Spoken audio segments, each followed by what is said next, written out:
The Call of the Wild is a classic novel by Jack London, published in 1903. The story follows Buck, a domesticated dog who is kidnapped from his comfortable home in California and sold as a sled dog in the harsh wilderness of Alaska during the Klondike Gold Rush. As Buck struggles to survive, he gradually awakens his primal instincts, transforming from a pampered pet into a fierce and independent creature. Under the care of his kind master, John Thornton, Buck experiences loyalty and companionship, but the call of the wild grows stronger. Eventually, after losing his last connection to humanity, Buck fully embraces his destiny, becoming the leader of a wolf pack. More than just an adventure novel, The Call of the Wild is a profound exploration of survival, adaptation, and the eternal struggle between civilization and nature. Chapter 1: Into the Primitive Old Longings. Nomadic leap, chafing at customs chain. Again from its brumal sleep wakens the Freeney strain. Buck did not read the newspapers, or he would have known that trouble was brewing, not alone for himself, but for every Tidewater dog, strong of muscle and with warm, long hair. From Puget Sound to San Diego, because men, groping in the Arctic darkness, had found a yellow metal, and because steamship and transportation companies were booming the find, thousands of men were rushing into the Northland. These men wanted dogs, and the dogs they wanted were heavy dogs, with strong muscles by which to toil, and furry coats to protect them from the frost. Buck lived at a big house in the sun-kissed Santa Clara Valley, Judge Miller's place, it was called. It stood back from the road, half hidden among the trees, through which glimpses could be caught of the wide, cool veranda that ran around its four sides. The house was approached by graveled driveways which wound about through wide-spreading lawns and under the interlacing boughs of tall poplars. At the rear things were on even a more spacious scale than at the front. There were great stables, where a dozen grooms and boys held forth, rows of vine-clad servants' cottages, an endless and orderly array of outhouses, long grape arbors, green pastures, orchards, and berry patches. Then there was the pumping plant for the artesian well, and the big cement tank where Judge Miller's boys took their morning plunge and kept cool in the hot afternoon. And over this great domain Buck ruled. Here he was born, and here he had lived the 4 years of his life. It was true, there were other dogs. There could not but be other dogs on so vast a place, but they did not count. They came and went, resided in the populous kennels, or lived obscurely in the recesses of the house after the fashion of Toots, the Japanese bug, or Isabel, the Mexican hairless. Strange creatures that rarely put nose out of doors or set foot to ground. On the other hand, there were the fox terriers, a score of them at least, who yelped fearful promises at Toots and Isabel looking out of the windows at them and protected by a legion of housemaids armed with brooms and mops. But Buck was neither house dog nor kennel dog. The whole realm was his. He plunged into the swimming tank or went hunting with the judge's sons. He escorted Molly and Alice, the judge's daughters, on long twilight or early morning rambles. On wintry nights he lay at the judge's feet before the roaring library fire. He carried the judge's grandsons on his back, or rolled them in the grass, and guarded their footsteps through wild adventures down to the fountain in the stable yard, and even beyond, where the paddocks were, and the berry patches. Among the terriers he stalked imperiously, and Toots and Isabel he utterly ignored, for he was king over all creeping, crawling, flying things of Judge Miller's place, humans included. His father, Elmo, a huge Saint Bernard, had been the judge's inseparable companion, and Buck bid fair to follow in the way of his father. He was not so large. He weighed only 140 pounds, for his mother, Shep, had been a Scotch shepherd dog. Nevertheless, 140 pounds, to which was added the dignity that comes of good living and universal respect, enabled him to carry himself in right royal fashion. During the 4 years since his puppyhood he had lived the life of a sated aristocrat. He had a fine pride in himself, was even a trifle egotistical, as country gentlemen sometimes become because of their insular situation, but he had saved himself by not becoming a mere pampered house dog. Hunting and kindred outdoor delights had kept down the fat and hard in his muscles, and to him, as to the cold tubbing races, the love of water had been a tonic and a health preserver. And this was the manner of dog Buck was in the fall of 1897, when the Klondike strike dragged men from all the world into the frozen north. But Buck did not read the newspapers, and he did not know that Manuel, One of the gardener's helpers was an undesirable acquaintance. Manuel had one besetting sin.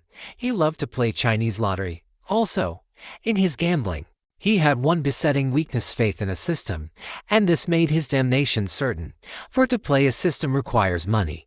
While the wages of a gardener's helper do not lap over the needs of a wife and numerous progeny, the judge was at a meeting of the Raisin Growers Association, and the boys were busy organizing an athletic club. On the memorable night of Manuel's treachery, no one saw him and Buck go off through the orchard on what Buck imagined was merely a stroll. And with the exception of a solitary man, no one saw them arrive at the little flag station known as College Park. This man talked with Manuel, and money chinked between them. "You might wrap up the goods before you deliver 'em," the stranger said gruffly, and Manuel doubled a piece of stout rope round Buck's neck under the collar. "Twist it, and you'll choke 'em plenty," said Manuel, and the stranger grunted a ready affirmative. Buck had accepted the rope with quiet dignity. To be sure, it was an unwonted performance, but he had learned to trust in men he knew, and to give them credit for a wisdom that outreached his own. But when the ends of the rope were placed in the stranger's hands, he growled menacingly. He had merely intimated his displeasure, in his pride believing that to intimate was to command, but to his surprise the rope tightened around his neck, shutting off his breath.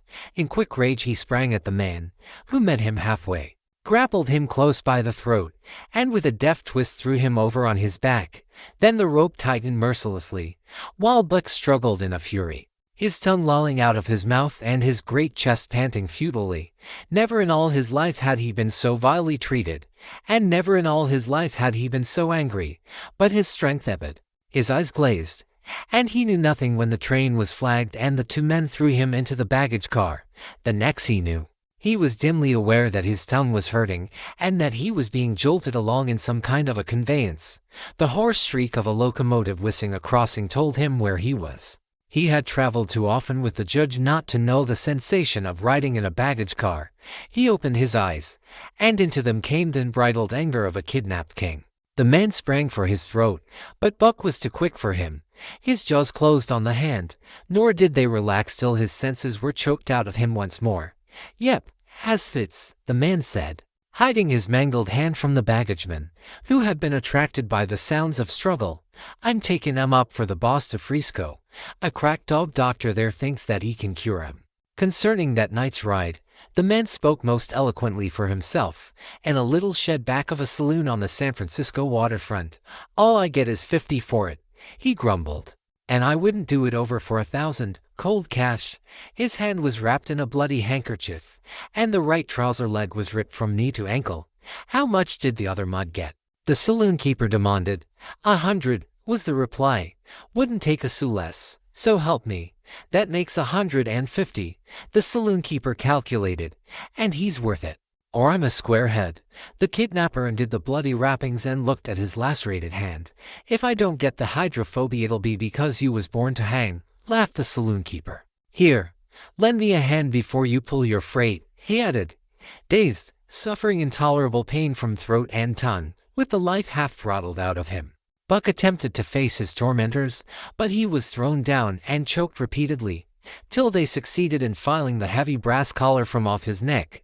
Then the rope was removed, and he was flung into a cage-like crate. There he lay for the remainder of the weary night, nursing his wrath and wounded pride. He could not understand what it all meant. What did they want with him? These strange men, why were they keeping him pent up in this narrow crate? He did not know why, but he felt oppressed by the vague sense of impending calamity. Several times during the night he sprang to his feet when the shed door rattled open, expecting to see the judge, or the boys at least. But each time it was the bulging face of the saloon keeper that peered in at him by the sickly light of a tallow candle. And each time the joyful bark that trembled in Buck's throat was twisted into a savage growl. But the saloon keeper let him alone, and in the morning 4 men entered and picked up the crate. More tormentors, Buck decided, for they were evil-looking creatures, ragged and unkempt, and he stormed and raged at them through the bars. They only laughed and poked sticks at him, which he promptly assailed with his teeth till he realized that that was what they wanted, whereupon he lay down sullenly and allowed the crate to be lifted into a wagon. Then he, and the crate in which he was imprisoned, began a passage through many hands, Clerks in the express office took charge of him. He was carted about in another wagon. A truck carried him, with an assortment of boxes and parcels. Upon a ferry steamer, he was trucked off the steamer into a great railway depot, and finally he was deposited in an express car. For 2 days and nights this express car was dragged along at the tail of shrieking locomotives, and for 2 days and nights Buck neither ate nor drank. In his anger he had met the first advances of the express messengers with growls, and they had retaliated by teasing him, when he flung himself against the bars, quivering and frothing. They laughed at him and taunted him. They growled and barked like detestable dogs, mewed, and flapped their arms and crowed. It was all very silly, he knew, but therefore the more outrage to his dignity, and his anger waxed and waxed. He did not mind the hunger so much, but the lack of water caused him severe suffering and fanned his wrath to fever pitch. For that matter, high-strung and finely sensitive, the ill treatment had flung him into a fever, which was fed by the inflammation of his parched and swollen throat and tongue. He was glad for one thing: the rope was off his neck. That had given them an unfair advantage, but now that it was off, he would show them. They would never get another rope round his neck. Upon that he was resolved. For 2 days and nights he neither ate nor drank, and during those 2 days and nights of torment, he accumulated a fund of wrath that boded ill for whoever first fell foul of him. His eyes turned bloodshot, and he was metamorphosed into a raging fiend. So changed was he that the judge himself would not have recognized him, and the express messengers breathed with relief when they bundled him off the train at Seattle. For men gingerly carried the crate from the wagon into a small, high-walled backyard. A stout man, with a red sweater that sagged generously at the neck, came out and signed the book for the driver. That was the man, Buck divined, the next tormentor, and he hurled himself savagely against the bars. The man smiled grimly, and brought a hatchet and a club. "You ain't going to take him out now?" the driver asked. "Sure," the man replied, driving the hatchet into the crate for a pry. There was an instantaneous scattering of the 4 men who had carried it in, and from safe perches on top the wall they prepared to watch the performance. Buck rushed at the splintering wood, sinking his teeth into it, surging and wrestling with it. Wherever the hatchet fell on the outside, he was there on the inside, snarling and growling, as furiously anxious to get out as the man in the red sweater was calmly intent on getting him out. "Now, you red-eyed devil," he said, when he had made an opening sufficient for the passage of Buck's body. At the same time he dropped the hatchet and shifted the club to his right hand, and Buck was truly a red-eyed devil. As he drew himself together for the spring, hair bristling, mouth foaming, a mad glitter in his bloodshot eyes, straight at the man he launched his 140 pounds of fury, surcharged with the pent passion of 2 days and nights. In midair, just as his jaws were about to close on the man, he received a shock that checked his body and brought his teeth together with an agonizing clip.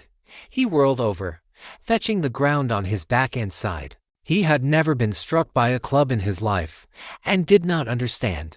With a snarl that was part bark and more scream he was again on his feet and launched into the air. And again the shock came and he was brought crushingly to the ground. This time he was aware that it was the club, but his madness knew no caution. A dozen times he charged, and as often the club broke the charge and smashed him down. After a particularly fierce blow, he crawled to his feet, too dazed to rush. He staggered limply about, the blood flowing from nose and mouth and ears, his beautiful coat sprayed and flecked with bloody slaver.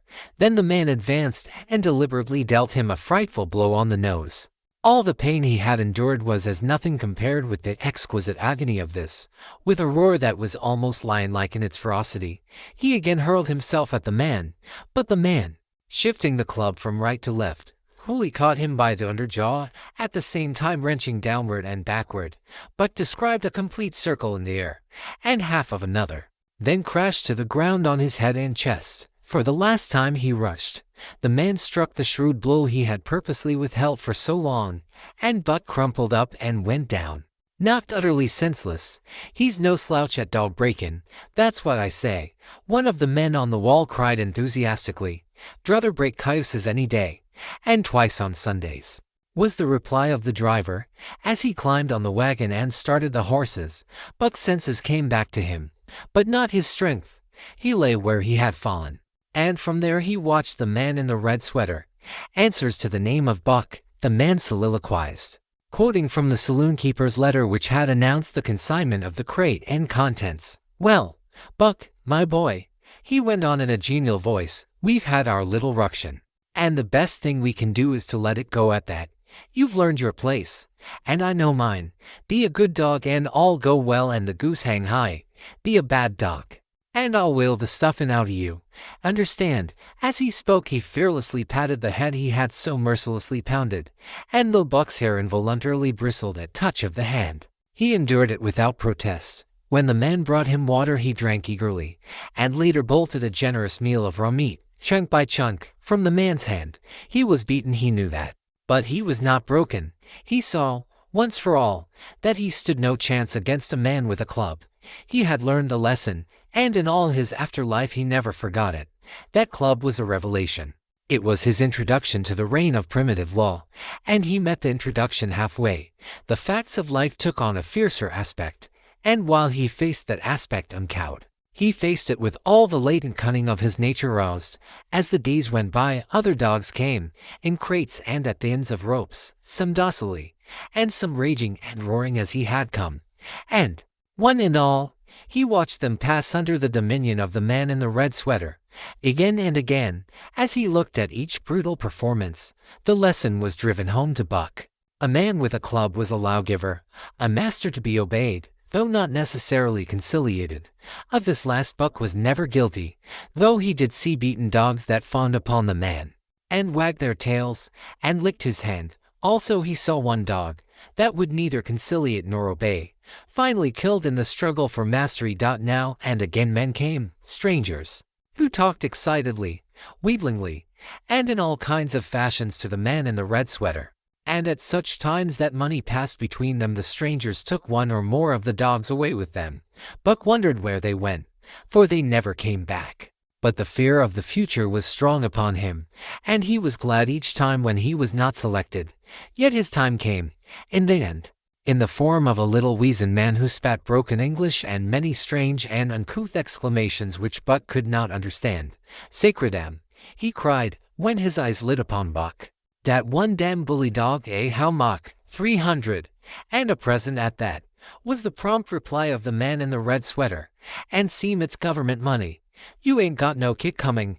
Harold grinned, considering that the price of dogs had been boomed skyward by the unwonted demand. It was not an unfair sum for so fine an animal. The Canadian government would be no loser, nor would its dispatches travel the slower. Harold knew dogs, and when he looked at Buck he knew that he was 1 in 1,000, 1 in 10,000. He commented mentally. Buck saw money pass between them, and was not surprised when Curly, a good-natured Newfoundland, and he were led away by the little weazen man. That was the last he saw of the man in the red sweater, and as Curly and he looked at receding Seattle from the deck of the Narwhal, it was the last he saw of the warm Southland. Curly and he were taken below by Perrault and turned over to a black-faced giant called Francois. Perrault was a French-Canadian, and swarthy, but Francois was a French-Canadian half-breed, and twice as swarthy. They were a new kind of men to Buck, of which he was destined to see many more, and while he developed no affection for them, he nonetheless grew honestly to respect them. He speedily learned that Perrault and Francois were fair men, calm and impartial in administering justice, and too wise in the way of dogs to be fooled by dogs. In the 'tween decks of the Narwhal, Buck and Curly joined two other dogs. One of them was a big, snow-white fellow from Spitzbergen who had been brought away by a whaling captain, and who had later accompanied a geological survey into the Barrens. He was friendly, in a treacherous sort of way, smiling into one's face the while he meditated some underhand trick, as, for instance, when he stole from Buck's food at the first meal. As Buck sprang to punish him, the lash of Francois' whip sang through the air, reaching the culprit first, and nothing remained to Buck but to recover the bone. That was fair of Francois, he decided, and the half-breed began his rise in Buck's estimation. The other dog made no advances, nor received any. Also, he did not attempt to steal from the newcomers. He was a gloomy, morose fellow, and he showed Curly plainly that all he desired was to be left alone, and further, that there would be trouble if he were not left alone. Dave he was called, and he ate and slept, or yawned between times, and took interest in nothing. Not even when the narwhal crossed Queen Charlotte Sound and rolled and pitched and bucked like a thing possessed. When Buck and Curly grew excited, half wild with fear, he raised his head as though annoyed, favored them with an incurious glance, yawned, and went to sleep again. Day and night the ship throbbed to the tireless pulse of the propeller. And though one day was very like another, it was apparent to Buck that the weather was steadily growing colder. At last, one morning, the propeller was quiet, and the narwhal was pervaded with an atmosphere of excitement. He felt it, as did the other dogs, and knew that a change was at hand. Francois leashed them and brought them on deck. At the first step upon the cold surface, Buck's feet sank into a white mushy something very like mud. He sprang back with a snort. More of this white stuff was falling through the air. He shook himself, but more of it fell upon him. He sniffed it curiously, then licked some up on his tongue. It bit like fire, and the next instant was gone. This puzzled him. He tried it again, with the same result. The onlookers laughed uproariously, and he felt ashamed. He knew not why, for it was his first snow. Chapter 2. The Law of Club and Fang. Buck's first day on the Dia beach was like a nightmare. Every hour was filled with shock and surprise. He had been suddenly jerked from the heart of civilization and flung into the heart of things primordial. No lazy, sun-kissed life was this, with nothing to do but loaf and be bored. Here was neither peace, nor rest, nor a moment's safety. All was confusion and action, and every moment life and limb were in peril. There was imperative need to be constantly alert. For these dogs and men were not town dogs and men. They were savages, all of them, who knew no law but the law of club and fang. He had never seen dogs fight as these wolfish creatures fought, and his first experience taught him an unforgettable lesson. It is true, it was a vicarious experience, else he would not have lived to profit by it. Curly was the victim. They were camped near the log store, where she, in her friendly way, made advances to a husky dog the size of a full-grown wolf. Though not half so large as she, there was no warning. Only a leap in like a flash, a metallic clip of teeth, a leap out equally swift, and Curly's face was ripped open from eye to jaw. It was the wolf manner of fighting, to strike and leap away. But there was more to it than this. 30 or 40 huskies ran to the spot and surrounded the combatants in an intent and silent circle. Buck did not comprehend that silent intentness, nor the eager way with which they were licking their chops. Curly rushed her antagonist, who struck again and leaped aside. He met her neck flush with his chest, in a peculiar fashion that tumbled her off her feet. She never regained them. This was what the onlooking huskies had waited for. They closed in upon her, snarling and yelping, and she was buried, screaming with agony, beneath the bristling mass of bodies. So sudden was it, and so unexpected, that Buck was taken aback. He saw Spitz run out his scarlet tongue in a way he had of laughing, and he saw Francois, swinging an axe, spring into the mess of dogs. 3 men with clubs were helping him to scatter them. It did not take long, 2 minutes from the time Curly went down. The last of her assailants were clubbed off, but she lay there limp and lifeless in the bloody, trampled snow, almost literally torn to pieces. The swart half-breed standing over her and cursing horribly. The scene often came back to Buck to trouble him in his sleep. So that was the way. No fair play. Once down, that was the end of you. Well, he would see to it that he never went down. Spitz ran out his tongue and laughed again, and from that moment Buck hated him with a bitter and deathless hatred. Before he had recovered from the shock caused by the tragic passing of Curly, he received another shock. Francois fastened upon him an arrangement of straps and buckles. It was a harness, such as he had seen the grooms put on the horses at home, and as he had seen horses work. So he was set to work, hauling Francois on a sled to the forest that fringed the valley, and returning with a load of firewood. Though his dignity was sorely hurt by thus being made a draft animal, he was too wise to rebel. He buckled down with a will and did his best. Though it was all new and strange, Francois was stern, demanding instant obedience, and by virtue of his whip receiving instant obedience, while Dave, who was an experienced wheeler, nipped Buck's hind quarters whenever he was in error. Spitz was the leader, likewise experienced, and while he could not always get at Buck, he growled sharp reproof now and again, or cunningly threw his weight in the traces to jerk Buck into the way he should go. Buck learned easily. and under the combined tuition of his teammates and Francois made remarkable progress. Ere they returned to camp, he knew enough to stop at home, to go ahead at mush, to swing wide on the bends, and to keep clear of the wheeler when the loaded sled shot downhill at their heels. "Tree ver good dogs," Francois told Perrault. "Dat Buck, heem cool like hell. I teach him quick as anything." By afternoon, Perrault, who was in a hurry to be on the trail with his dispatches, returned with 2 more dogs, Billy and Joe he called them, 2 brothers, and true huskies both, sons of the one mother though they were as different as day and night. Billy's one fault was his excessive good nature, while Joe was the very opposite, sour and introspective, with a perpetual snarl and a malignant eye. Buck received them in comradely fashion. Dave ignored them, while Spitz proceeded to thrash first one and then the other.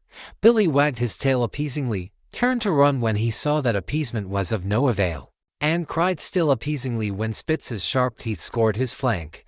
But no matter how Spitz circled, Joe whirled around on his heels to face him, mane bristling, ears laid back, lips writhing and snarling, jaws clipping together as fast as he could snap, and eyes diabolically gleaming the incarnation of belligerent fear. So terrible was his appearance that Spitz was forced to forego disciplining him.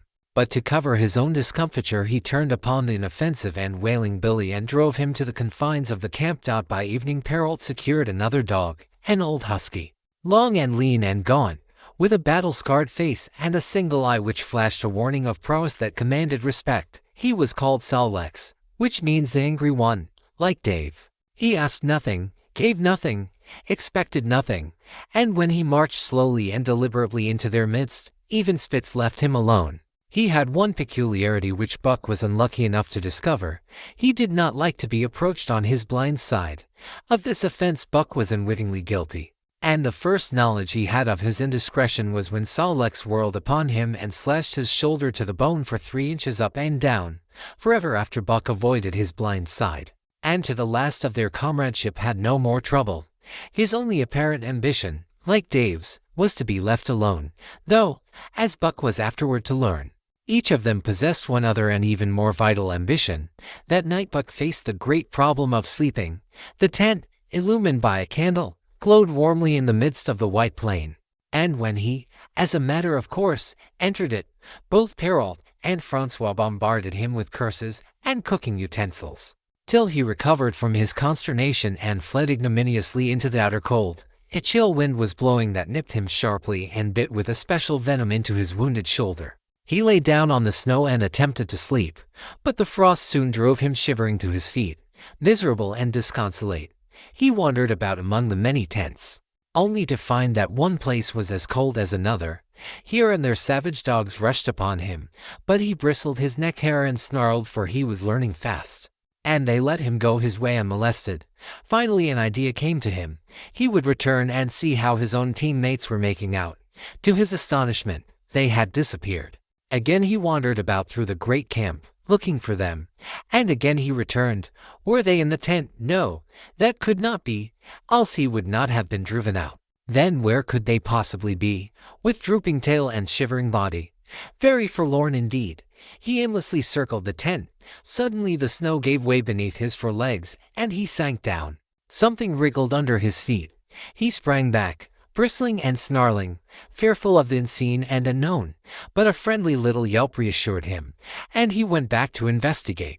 A whiff of warm air ascended to his nostrils, and there, curled up under the snow in a snug ball, lay Billy. He whined placatingly, squirmed and wriggled to show his goodwill and intentions, and even ventured, as a bribe for peace, to lick Buck's face with his warm wet tongue. Another lesson.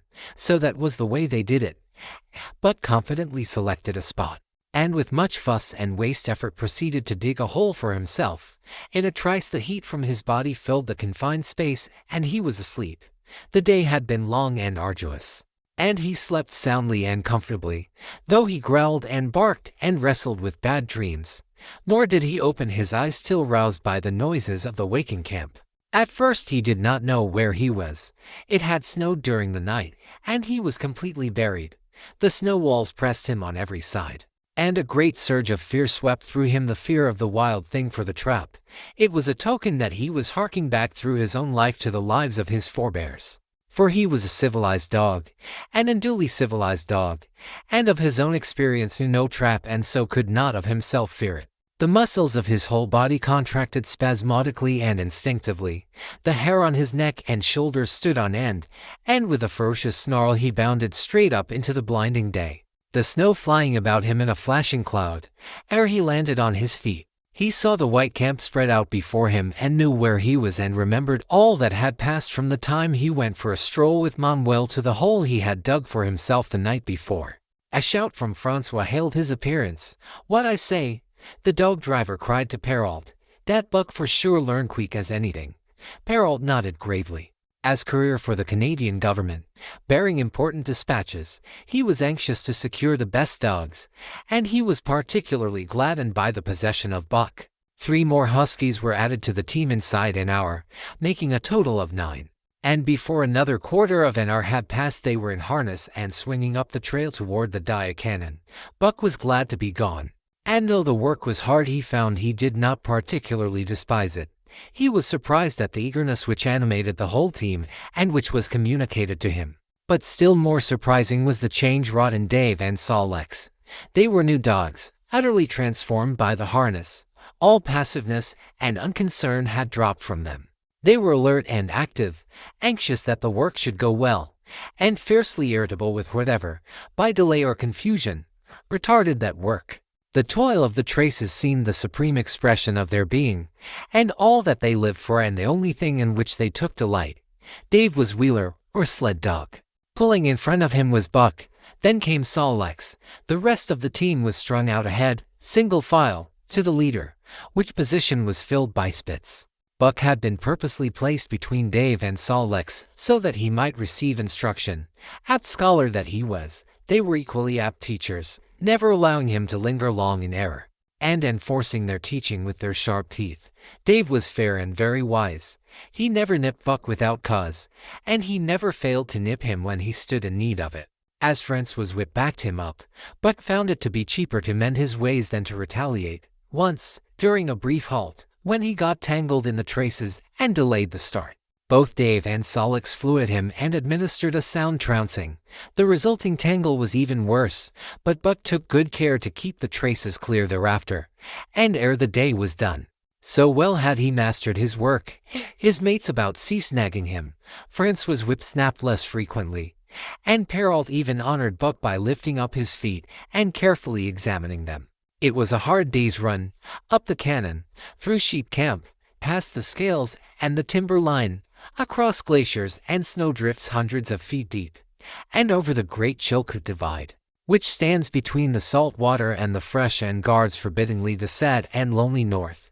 They made good time down the chain of lakes which fills the craters of extinct volcanoes, and late that night pulled into the huge camp at the head of Lake Bennett, where thousands of gold seekers were building boats against the break-up of the ice in the spring.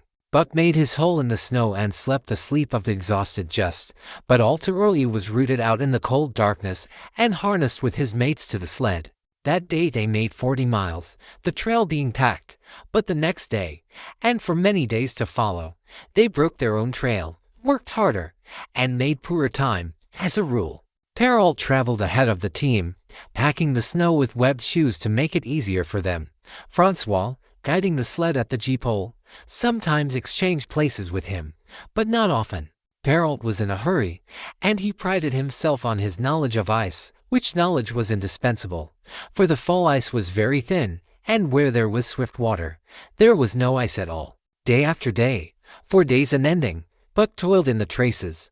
Always, they broke camp in the dark, and the first gray of dawn found them hitting the trail with fresh miles reeled off behind them. And always they pitched camp after dark, eating their bit of fish, and crawling to sleep into the snow. Buck was ravenous. The pound and a half of sun-dried salmon, which was his ration for each day, seemed to go nowhere.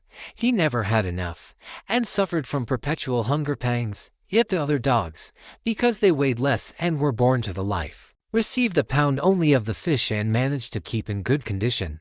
He swiftly lost the fastidiousness which had characterized his old life. A dainty eater, he found that his mates, finishing first, robbed him of his unfinished ration. There was no defending it. While he was fighting off 2 or 3, It was disappearing down the throats of the others. To remedy this, he ate as fast as they, and, so greatly did hunger compel him, he was not above taking what did not belong to him.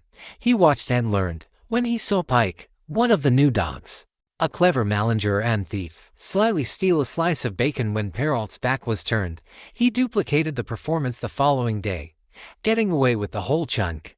A great uproar was raised, but he was unsuspected, while Dub, an awkward blunderer who was always getting caught, was punished for Buck's misdeed. This first theft marked Buck as fit to survive in the hostile Northland environment. It marked his adaptability, his capacity to adjust himself to changing conditions, the lack of which would have meant swift and terrible death. It marked, further, the decay or go into pieces of his moral nature, a vain thing and a handicap in the ruthless struggle for existence. It was all well enough in the Southland, under the law of love and fellowship, to respect private property and personal feelings, but in the Northland, under the law of club and fang, whoso took such things into account was a fool, and in so far as he observed them he would fail to prosper. Not that Buck reasoned it out. He was fit, that was all, and unconsciously he accommodated himself to the new mode of life. All his days, no matter what the odds, he had never run from a fight. But the club of the man in the red sweater had beaten into him a more fundamental and primitive code. Civilized, he could have died for a moral consideration, say the defense of Judge Miller's riding whip. But the completeness of his decivilization was now evidenced by his ability to flee from the defense of a moral consideration, and so save his hide. He did not steal for joy of it, but because of the clamor of his stomach. He did not rob openly, but stole secretly and cunningly, out of respect for club and fang. In short, the things he did were done because it was easier to do them than not to do them. His development or retrogression was rapid. His muscles became hard as iron, and he grew callous to all ordinary pain. He achieved an internal as well as external economy. He could eat anything, no matter how loathsome or indigestible, and, once eaten, the juices of his stomach extracted the last least particle of nutriment, and his blood carried it to the farthest reaches of his body, building it into the toughest and stoutest of tissues. Sight and scent became remarkably keen, while his hearing developed such acuteness that in his sleep he heard the faintest sound and knew whether it heralded peace or peril. He learned to bite the ice out with his teeth when it collected between his toes, and when he was thirsty and there was a thick scum of ice over the water hole, he would break it by rearing and striking it with stiffer legs. His most conspicuous trait was an ability to scent the wind and forecast it a night in advance. No matter how breathless the air when he dug his nest by tree or bank, the wind that later blew inevitably found him to leeward sheltered and snug. And not only did he learn by experience, but instincts long dead became alive again. The domesticated generations fell from him. In vague ways he remembered back to the youth of the breed, to the time the wild dogs ranged in packs through the primeval forest and killed their meat as they ran it down. It was no task for him to learn to fight with cut and slash and the quick wolf snap. In this manner had fought forgotten ancestors. They quickened the old life within him, and the old tricks which they had stamped into the heredity of the breed were his tricks. They came to him without effort or discovery, as though they had been his always. And when, on the still cold nights, he pointed his nose at a star and howled long and wolf-like, it was his ancestors, dead and dust, pointing nose at star and howling down through the centuries and through him, and his cadences were their cadences. The cadences which voiced their woe and what to them was the meaning of the stiffness, and the cold, and dark dot thus, as token of what a puppet thing life is. The ancient song surged through him and he came into his own again, and he came because men had found a yellow metal in the north, and because Manuel was a gardener's helper whose wages did not lap over the needs of his wife and divers small copies of himself. Chapter 3. The dominant primordial beast. Dominant primordial beast was strong in Buck, and under the fierce conditions of trail life it grew and grew, yet it was a secret growth. His newborn cunning gave him poise and control. He was too busy adjusting himself to the new life to feel at ease, and not only did he not pick fights, but he avoided them whenever possible. A certain deliberateness characterized his attitude. He was not prone to rashness and precipitate action, and in the bitter hatred between him and Spitz he betrayed no impatience. shunned all offensive acts. On the other hand, possibly because he divined in Buck a dangerous rival, Spitz never lost an opportunity of showing his teeth. He even went out of his way to bully Buck, striving constantly to start the fight, which could end only in the death of one or the other. Early in the trip this might have taken place had it not been for an unwanted accident. At the end of this day they made a bleak and miserable camp on the shore of Lake Labarge. Driving snow, a wind that cut like a white-hot knife, and darkness had forced them to grope for a camping place. They could hardly have fared worse. At their backs rose a perpendicular wall of rock, and Perrault and Francois were compelled to make their fire and spread their sleeping robes on the ice of the lake itself. The tent they had discarded at Die in order to travel light. A few sticks of driftwood furnished them with a fire that thawed down through the ice and left them to eat supper in the dark. Close in under the sheltering rock Buck made his nest. So snug and warm was it, that he was loath to leave it when Francois distributed the fish which he had first thawed over the fire. But when Buck finished his ration and returned, he found his nest occupied. A warning snarl told him that the trespasser was Spitz. Till now Buck had avoided trouble with his enemy, but this was too much. The beast in him roared. He sprang upon Spitz with a fury which surprised them both, and Spitz particularly, for his whole experience with Buck had gone to teach him that his rival was an unusually timid dog, who managed to hold his own only because of his great weight and size. Francois was surprised, too, when they shot out in a tangle from the disrupted nest, and he divined the cause of the trouble. "Ah!" he cried to Buck. "Give it to him, by gar, give it to him, the dirty thief." Spitz was equally willing. He was crying with sheer rage and eagerness as he circled back and forth for a chance to spring in. Buck was no less eager, and no less cautious, as he likewise circled back and forth for the advantage. But it was then that the unexpected happened, the thing which projected their struggle for supremacy far into the future, past many a weary mile of trail and toil. An oath from Perrault, the resounding impact of a club upon a bony frame, and a shrill yelp of pain heralded the breaking forth of pandemonium.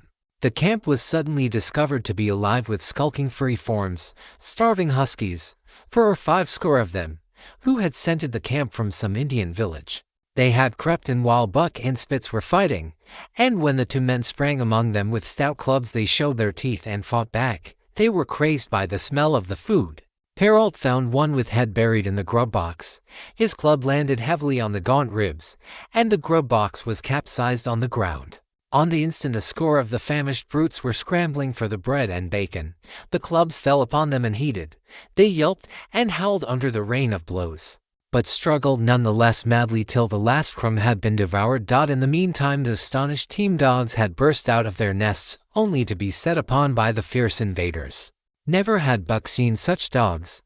It seemed as though their bones would burst through their skins. They were mere skeletons, draped loosely in draggled hides, with blazing eyes and slavered fangs. But the hunger madness made them terrifying, irresistible. There was no opposing them. The team dogs were swept back against the cliff at the first onset. Buck was beset by 3 huskies, and in a trice his head and shoulders were ripped and slashed. The din was frightful. Billy was crying as usual. Dave and Saul Lex, dripping blood from a score of wounds, were fighting bravely side by side. Joe was snapping like a demon. Once, his teeth closed on the foreleg of a husky, and he crunched down through the bone. Pike, the Mallinger, leaped upon the crippled animal, breaking its neck with a quick flash of teeth and a jerk, but got a frothing adversary by the throat, and was sprayed with blood when his teeth sank through the jugular. The warm taste of it in his mouth goaded him to greater fierceness. He flung himself upon another, and at the same time felt teeth sink into his own throat. It was Spitz, treacherously attacking from the side. Perrault and Francois, having cleaned out their part of the camp, hurried to save their sled dogs. The wild wave of famished beasts rolled back before them, and Buck shook himself free. But it was only for a moment. The 2 men were compelled to run back to save the grub, upon which the huskies returned to the attack on the team. Billy, terrified into bravery, sprang through the savage circle and fled away over the ice. Pike and Dub followed on his heels, with the rest of the team behind, as Buck drew himself together to spring after them. Out of the tail of his eye he saw Spitz rush upon him with the evident intention of overthrowing him. Once off his feet and under that mass of huskies, there was no hope for him. But he braced himself to the shock of Spitz's charge, then joined the flight out on the lake. Later, the 9 team dogs gathered together and sought shelter in the forest. No one pursued. They were in a sorry plight. There was not one who was not wounded in 4 or 5 places, while some were wounded grievously. Dub was badly injured in a hind leg. Dolly, the last husky added to the team at Dia, had a badly torn throat. Joe had lost an eye, while Billy, the good-natured, with an ear chewed and rent to ribbons, cried and whimpered throughout the night. At daybreak they limped warily back to camp, to find the marauders gone and the 2 men in bad tempers. Fully half their grub supply was gone. The huskies had chewed through the sled lashings and canvas coverings. In fact, nothing, no matter how remotely eatable, had escaped them. They had eaten a pair of Perrault's moosehide moccasins, chunks out of the leather traces, and even 2 feet of lash from the end of Francois's whip. He broke from a mournful contemplation of it to look over his wounded dogs. "Ah, my friends," he said softly, "meb it make you mad dog, dose many bites. Meb all mad dog, sacredam, what you think, eh, Harold?" The courier shook his head dubiously. With 400 miles of trail still between him and Dawson, he could ill afford to have madness break out among his dogs. 2 hours of cursing and exertion got the harnesses into shape, and the wound-stiffened team was under way, struggling painfully over the hardest part of the trail they had yet encountered, and for that matter, the hardest between them and Dawson. The 30-mile river was wide open. Its wild water defied the frost, and it was in the eddies only and in the quiet places that the ice held at all. 6 days of exhausting toil were required to cover those 30 terrible miles, and terrible they were, for every foot of them was accomplished at the risk of life to dog and man, a dozen times. Perrault, nosing the way, broke through the ice bridges, being saved by the long pole he carried, which he so held that it fell each time across the hole made by his body. But a cold snap was on, the thermometer registering 50 below zero, and each time he broke through he was compelled for very life to build a fire and dry his garments. Nothing daunted him. It was because nothing daunted him that he had been chosen for government career. He took all manner of risks, resolutely thrusting his little weazened face into the frost and struggling on from dim dawn to dark. He skirted the frowning shores on rim ice that bent and crackled underfoot and upon which they dared not halt. Once, the sled broke through, with Dave and Buck, and they were half frozen and all but drowned by the time they were dragged out. The usual fire was necessary to save them. They were coated solidly with ice, and the 2 men kept them on the run around the fire, sweating and thawing, so close that they were singed by the flames. At another time Spitz went through, dragging the whole team after him up to Buck, who strained backward with all his strength, his forepaws on the slippery edge and the ice quivering and snapping all round. But behind him was Dave, likewise straining backward, and behind the sled was Francois, pulling till his tendons cracked out again. The rim ice broke away before and behind, and there was no escape except up the cliff. Perrault scaled it by a miracle, while Francois prayed for just that miracle, and with every thong and sled lashing and the last bit of harness rove into a long rope, the dogs were hoisted, one by one, to the cliff crest. Francois came up last, after the sled and load. Then came the search for a place to descend, which descent was ultimately made by the aid of the rope. And night found them back on the river with a 1/4 of a mile to the day's credit. By the time they made the Hutalinqua and good ice, Buck was played out. The rest of the dogs were in like condition, but Perrault, to make up lost time, pushed them late and early. The first day they covered 35 miles to the Big Salmon. The next day 35 more to the Little Salmon. The third day 40 miles, which brought them well up toward the 5 Fingers. Buck's feet were not so compact and hard as the feet of the huskies. His had softened during the many generations since the day his last wild ancestor was tamed by a cave dweller or riverman. All day long he limped in agony, and camp once made, lay down like a dead dog. Hungry as he was, he would not move to receive his ration of fish, which Francois had to bring to him. Also, the dog driver rubbed Buck's feet for half an hour each night after supper, and sacrificed the tops of his own moccasins to make for moccasins for Buck. This was a great relief, and Buck caused even the weazened face of Perrault to twist itself into a grin one morning, when Francois forgot the moccasins and Buck lay on his back, his forefeet waving appealingly in the air, and refused to budge without them. Later his feet grew hard to the trail, and the worn-out footgear was thrown away. At the Pelly one morning, as they were harnessing up, Sally, who had never been conspicuous for anything, went suddenly mad. She announced her condition by a long, heartbreaking wolf howl that sent every dog bristling with fear, then sprang straight for Buck. He had never seen a dog go mad, nor did he have any reason to fear madness, yet he knew that here was horror, and fled away from it in a panic. Straight away he raced, with Dolly, panting and frothing, one leap behind, nor could she gain on him, so great was his terror, nor could he leave her, so great was her madness. He plunged through the wooded breast of the island, flew down to the lower end, crossed a back channel filled with rough ice to another island, gained a third island, curved back to the main river, and in desperation started to cross it. And all the time, though he did not look, he could hear her snarling just one leap behind. Francois called to him a quarter of a mile away, and he doubled back, still one leap ahead. Gasping painfully for air and putting all his faith in that Francois would save him, the dog driver held the axe poised in his hand. And as Buck shot past him, the axe crashed down upon Mad Dolly's head. Buck staggered over against the sled, exhausted, sobbing for breath, helpless. This was Spitz's opportunity. He sprang upon Buck, and twice his teeth sank into his unresisting foe and ripped and tore the flesh to the bone. Then Francois' lash descended, and Buck had the satisfaction of watching Spitz receive the worst whipping as yet administered to any of the teams. "One devil, dat Spitz," remarked Perrault. "Some damn day him kill dat Buck." "Dat Buck to devils," was Francois' rejoinder. "All de time I watch dat Buck I know for sure. Listen, some damn fine day him get mad like hell and den him chew dat Spitz all up and spit him out on de snow. Sure, I know." From then on it was war between them.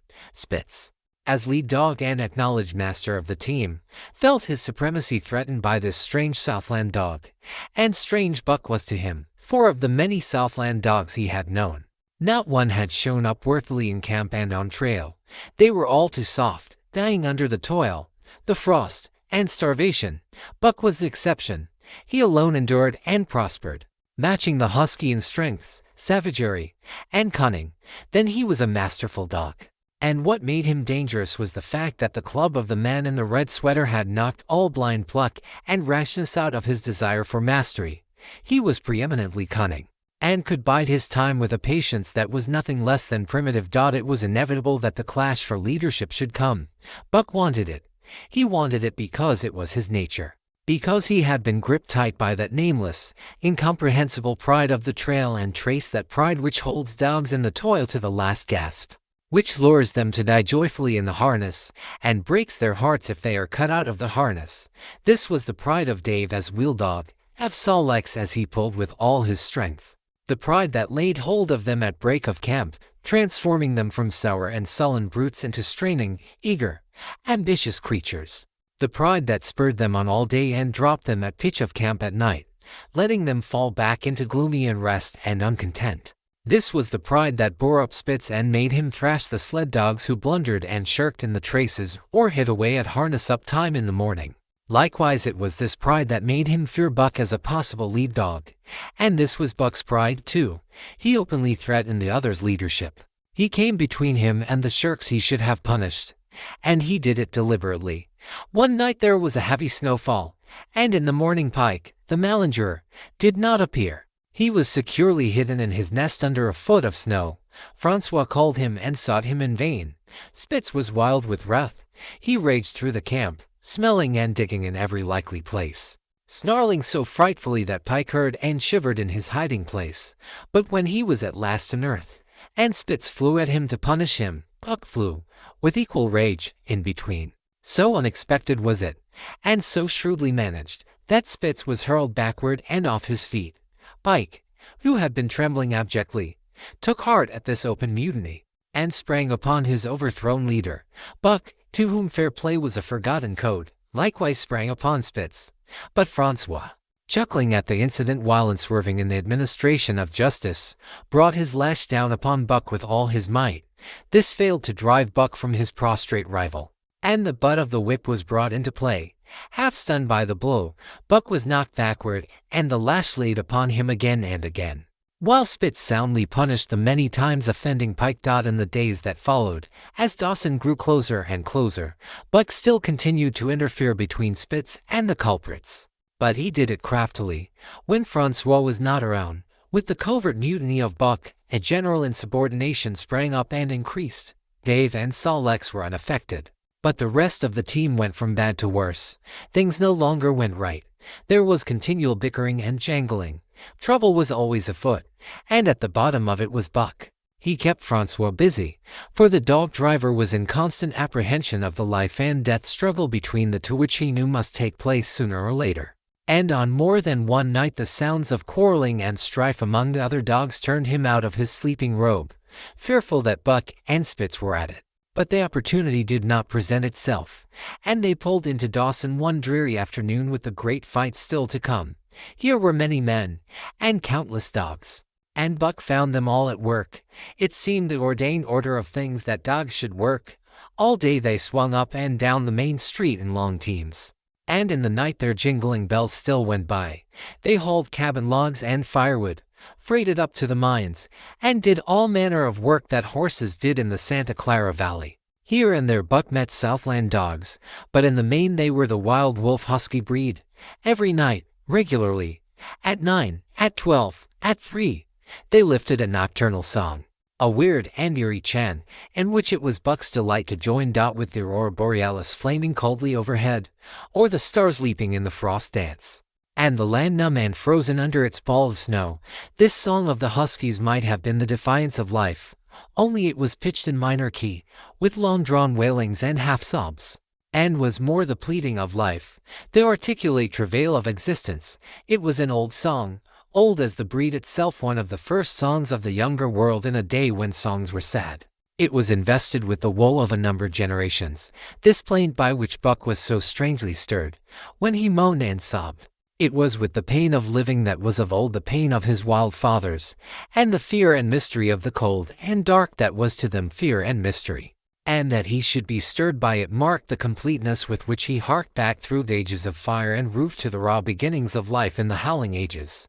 7 days from the time they pulled into Dawson, they dropped down the steep bank by the barracks to the Yukon Trail, and pulled for Dia and salt water.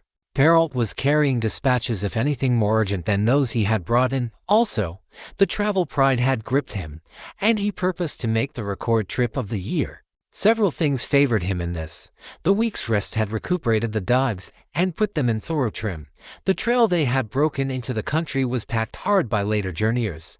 And further, the police had arranged in 2 or 3 places deposits of grub for dog and man, and he was traveling light. They made 60 Mile, which is a 50-mile run, on the first day, and the second day saw them booming up the Yukon well on their way to Pelly. But such splendid running was achieved not without great trouble and vexation on the part of Francois. The insidious revolt led by Buck had destroyed the solidarity of the team. It no longer was as one dog leaping in the traces. The encouragement Buck gave the rebels led them into all kinds of petty misdemeanors. No more was Spitz a leader greatly to be feared. The old awe departed, and they grew equal to challenging his authority. Pike robbed him of half a fish one night, and gulped it down under the protection of Buck.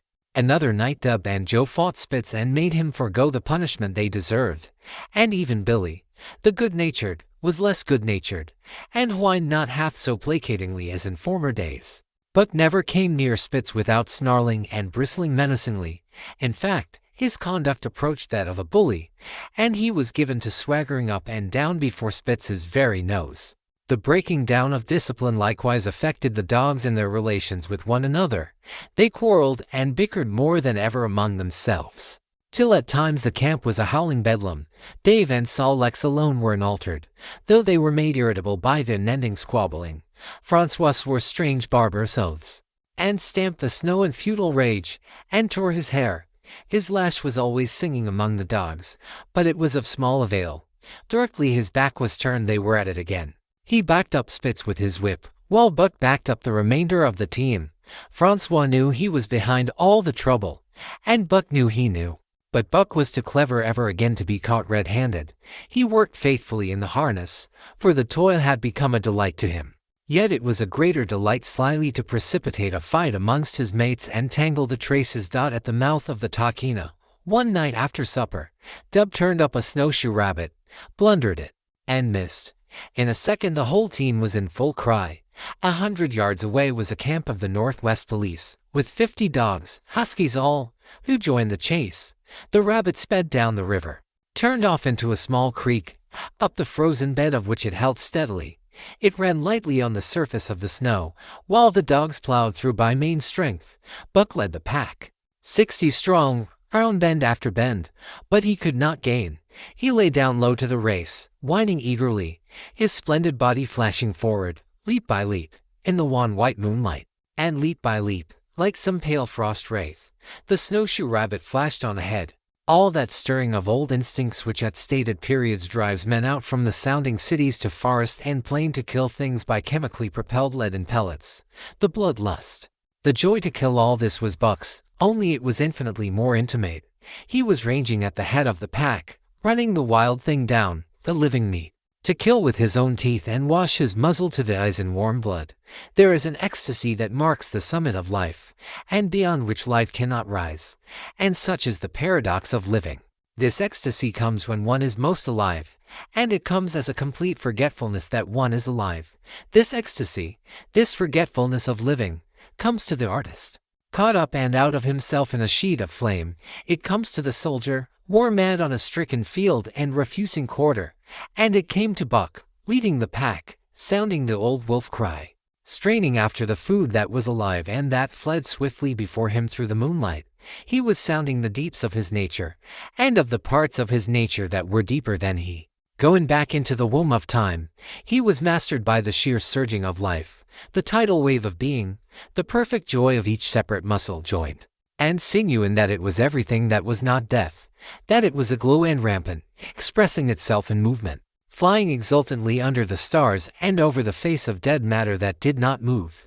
But Spitz, cold and calculating even in his supreme moods, left the pack and cut across a narrow neck of land where the creek made a long bend around.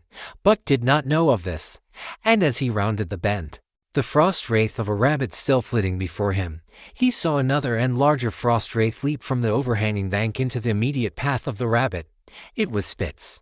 The rabbit could not turn, and as the white teeth broke its back in mid-air it shrieked as loudly as a stricken man may shriek. At sound of this, the cry of life plunging down from life's apex in the grip of death, the full pack at Buck's heels raised a hell's chorus of delight. Buck did not cry out. He did not check himself, but drove in upon Spitz, shoulder to shoulder, so hard that he missed the throat. They rolled over and over in the powdery snow. Spitz gained his feet almost as though he had not been overthrown, slashing Buck down the shoulder and leaping clear, twice his teeth clipped together, like the steel jaws of a trap, as he backed away for better footing. With lean and lifting lips that writhed and snarled. In a flash Buck knew it.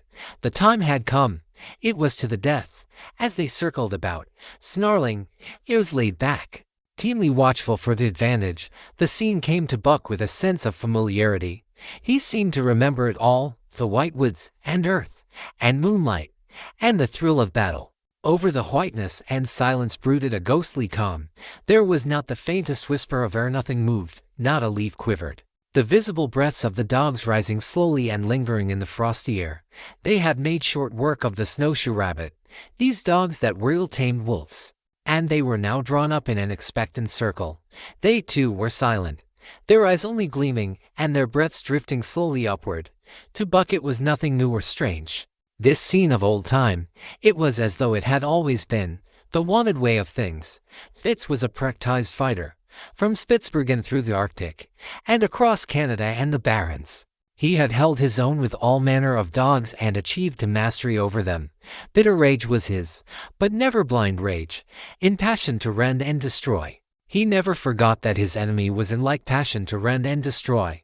He never rushed till he was prepared to receive a rush, never attacked till he had first defended that attack. In vain Buck strove to sink his teeth in the neck of the big white dog.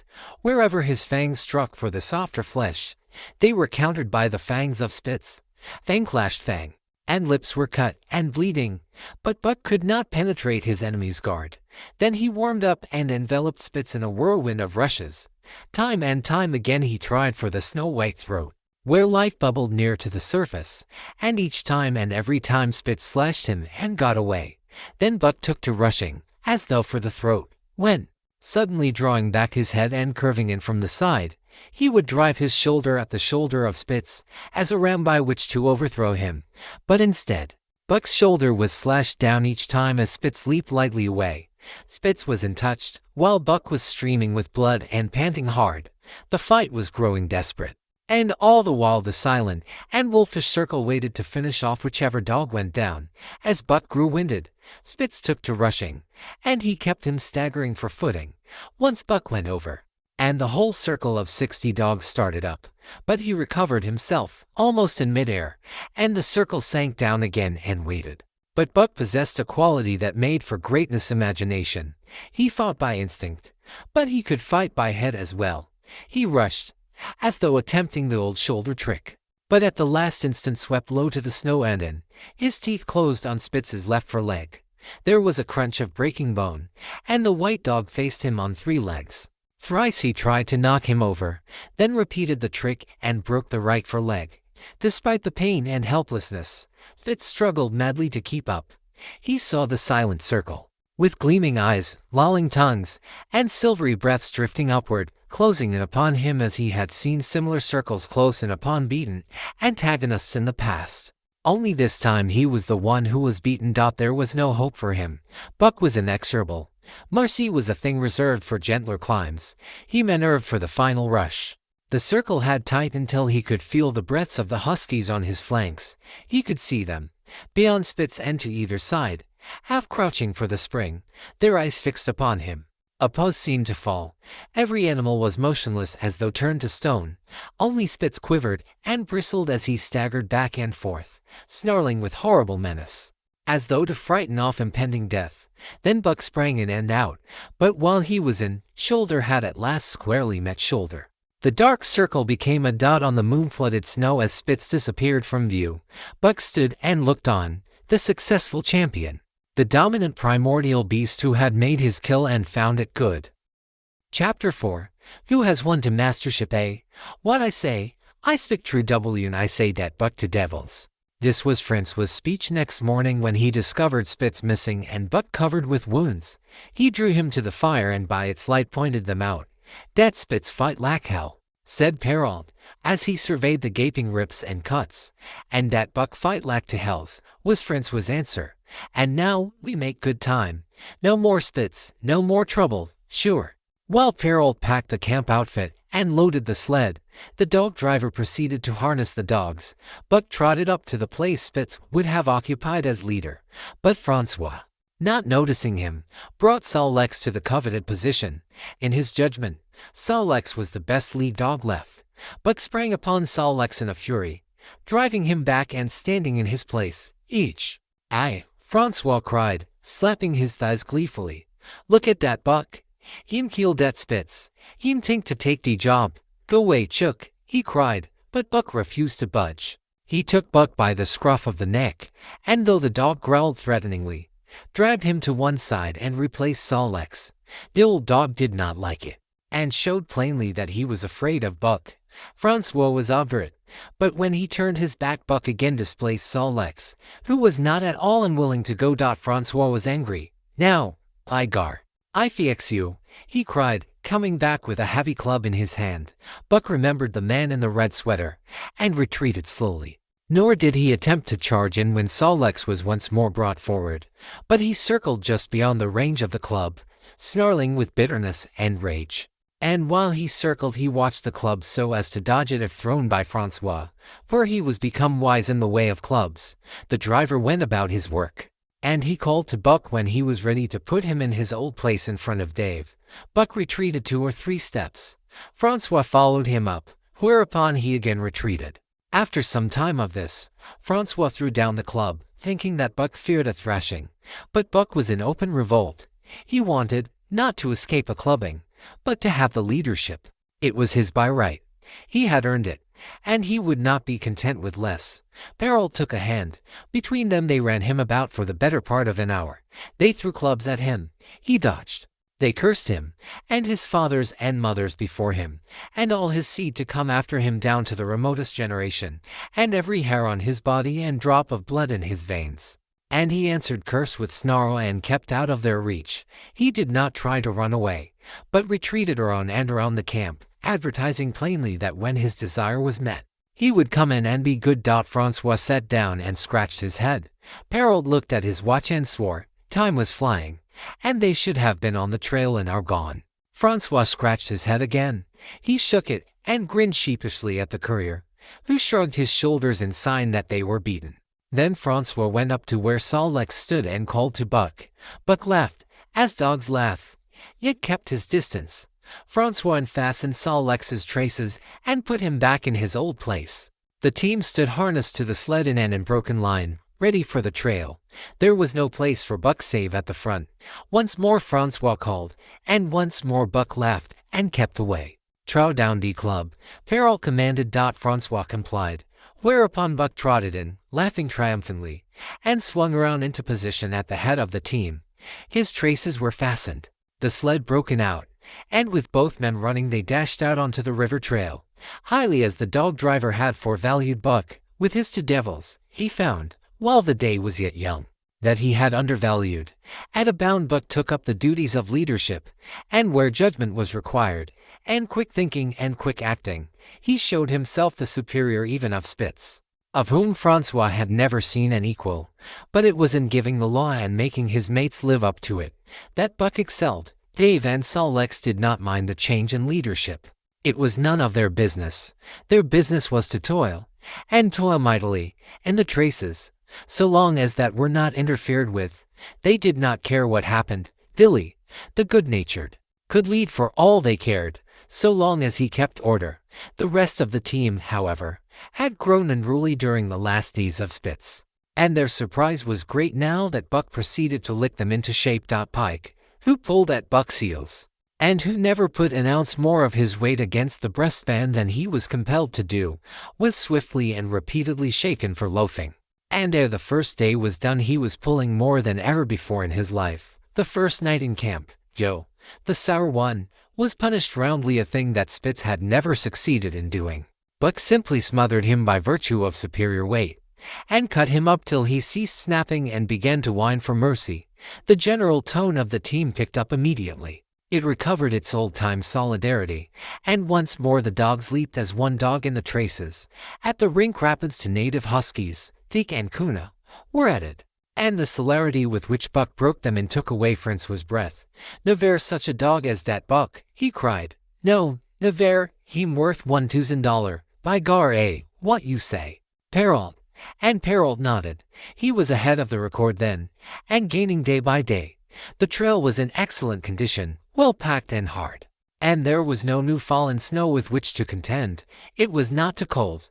The temperature dropped to 50 below zero and remained there the whole trip. The men rode and ran by turn, and the dogs were kept on the jump, with but infrequent stoppages. The 30-mile river was comparatively coated with ice, and they covered in one day going out what had taken them 10 days coming in. In one run they made a 60-mile dash from the foot of Lake LaBarge to the White Horse Rapids, across Marsh, Tagish, and Bennett, 70 miles of lakes. They flew so fast that the man whose turn it was to run towed behind the sled at the end of a rope.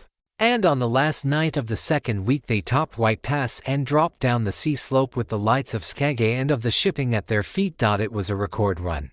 Each day for 14 days they had averaged 40 miles. For 3 days Perrault and Francois threw chests up and down the main street of Skagay and were deluged with invitations to drink, while the team was the constant center of a worshipful crowd of dogbusters and mushers.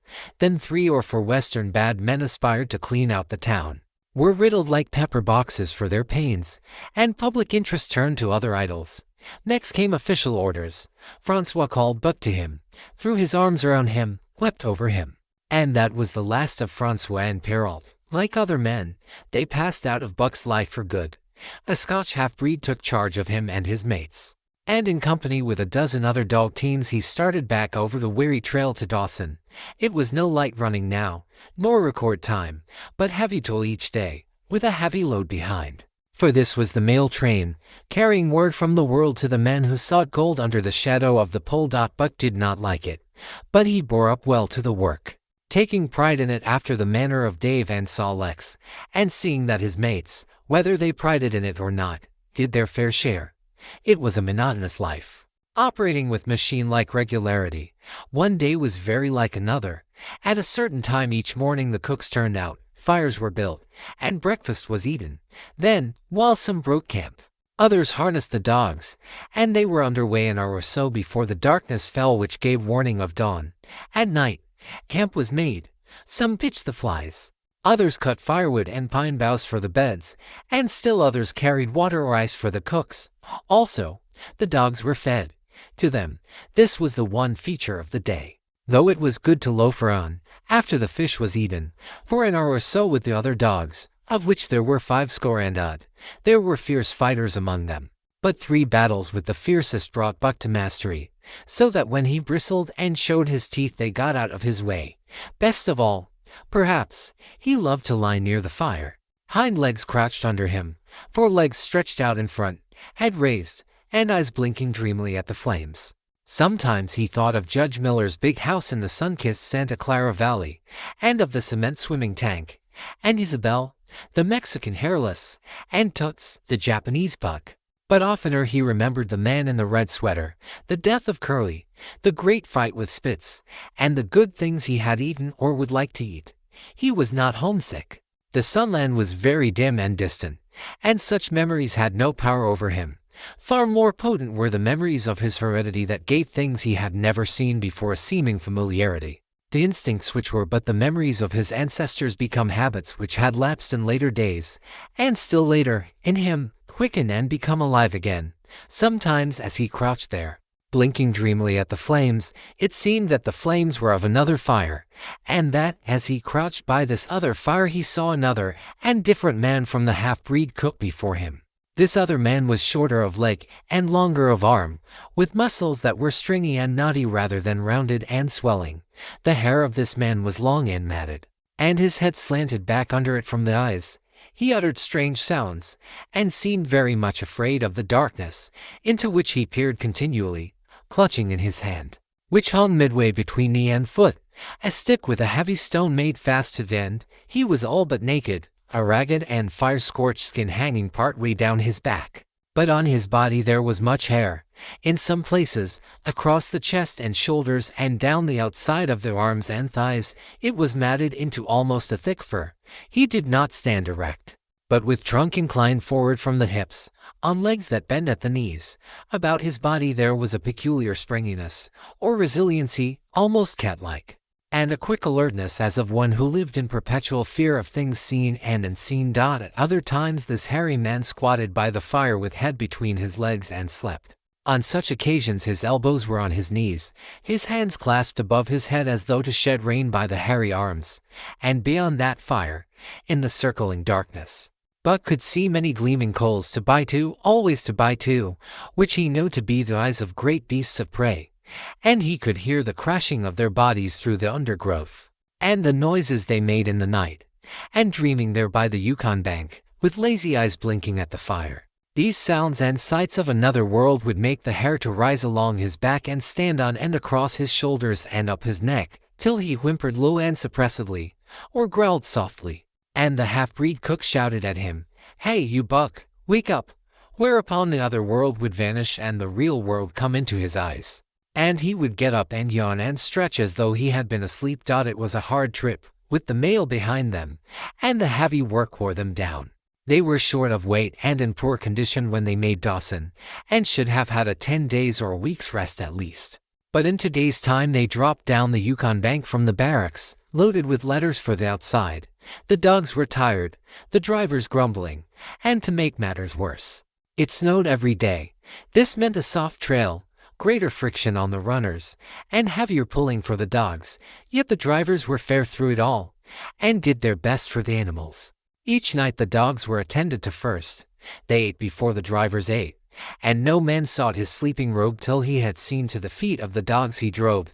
Still, their strength went down, Since the beginning of the winter they had traveled 1,800 miles, dragging sleds the whole weary distance, and 1,800 miles will tell upon life of the toughest. Buck stood it, keeping his mates up to their work and maintaining discipline, though he too was very tired. Billy cried and whimpered regularly in his sleep each night. Joe was sourer than ever, and Sol-Leks was unapproachable, blind side or other side. But it was Dave who suffered most of all. Something had gone wrong with him.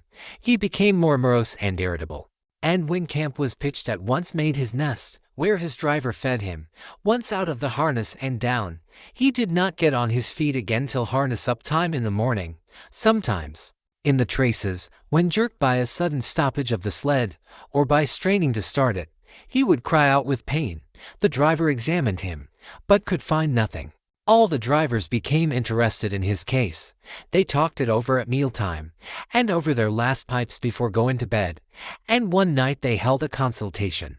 He was brought from his nest to the fire and was pressed and prodded till he cried out many times.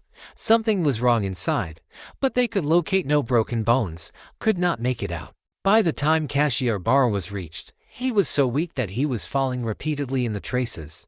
The Scotch half-breed called a halt and took him out of the team, making the next dog, Sol-Leks, fast to the sled. His intention was to rest Dave, letting him run free behind the sled.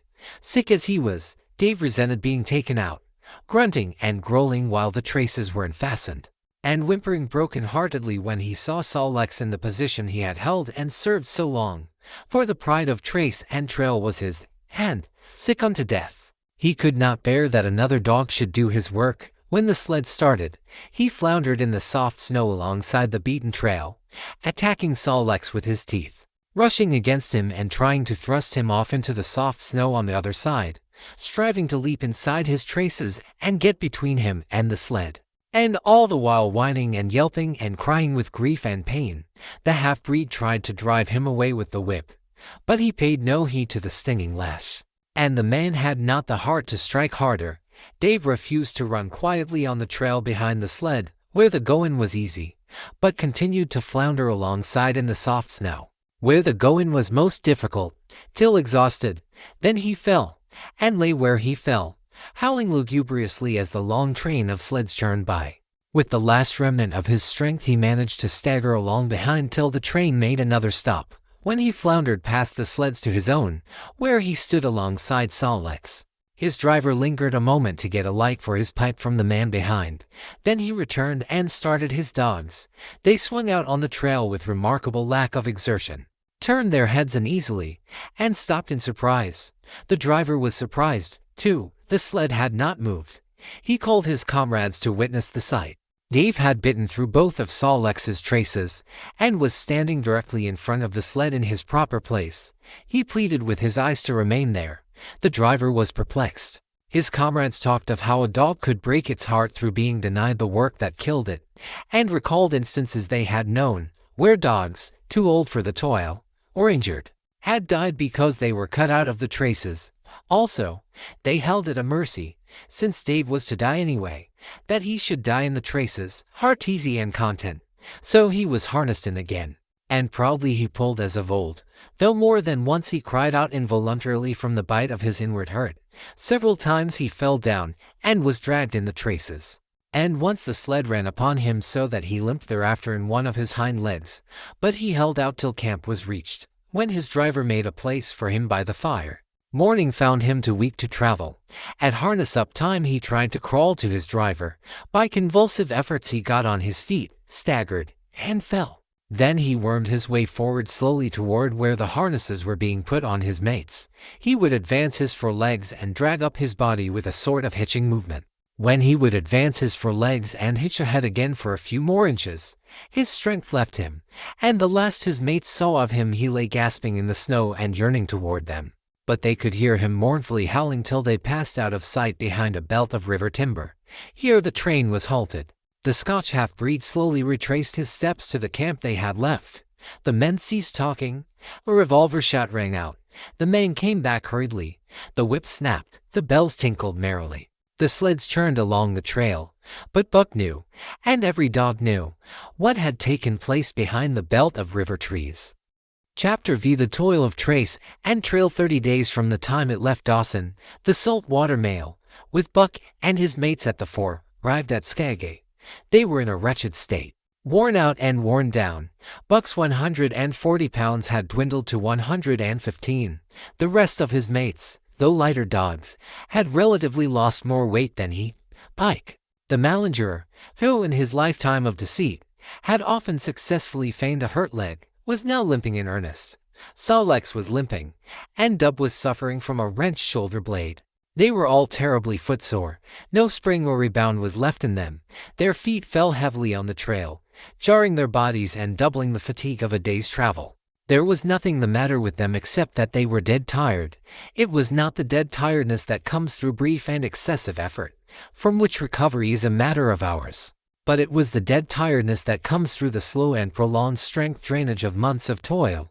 There was no power of recuperation left, no reserve strength to call upon. It had been all used, the last least bit of it.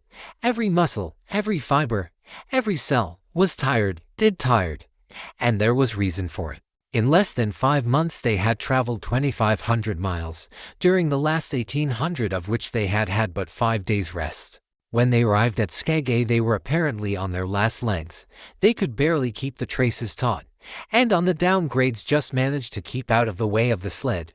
Mush on. Poor sore feets, the driver encouraged them as they tottered down the main street of Skagway. This is de loss. Den we get one long raise. Hey, for sure, one bully long raise. The drivers confidently expected a long stopover. Themselves, they had covered 1,200 miles with today's rest. And in the nature of reason and common justice they deserved an interval of loafing. But so many were the men who had rushed into the Klondike, and so many were the sweethearts, wives, and kin that had not rushed in, that the congested mail was taking on alpine proportions. Also, there were official orders. Fresh batches of Hudson Bay dogs were to take the places of those worthless for the trail. The worthless ones were to be got rid of. And, since dogs count for little against dollars, they were to be sold. 3 days passed, by which time Buck and his mates found how really tired and weak they were. Then, on the morning of the 4th day, 2 men from the States came along and bought them, harness and all, for a song. The men addressed each other as Hal and Charles. Charles was a middle-aged, lightish-colored man, with weak and watery eyes and a mustache that twisted fiercely and vigorously up, giving the lie to the limply drooping lip it concealed. Hal was a youngster of 19 or 20, with a big Colt's revolver and a hunting knife strapped about him on a belt that fairly bristled with cartridges.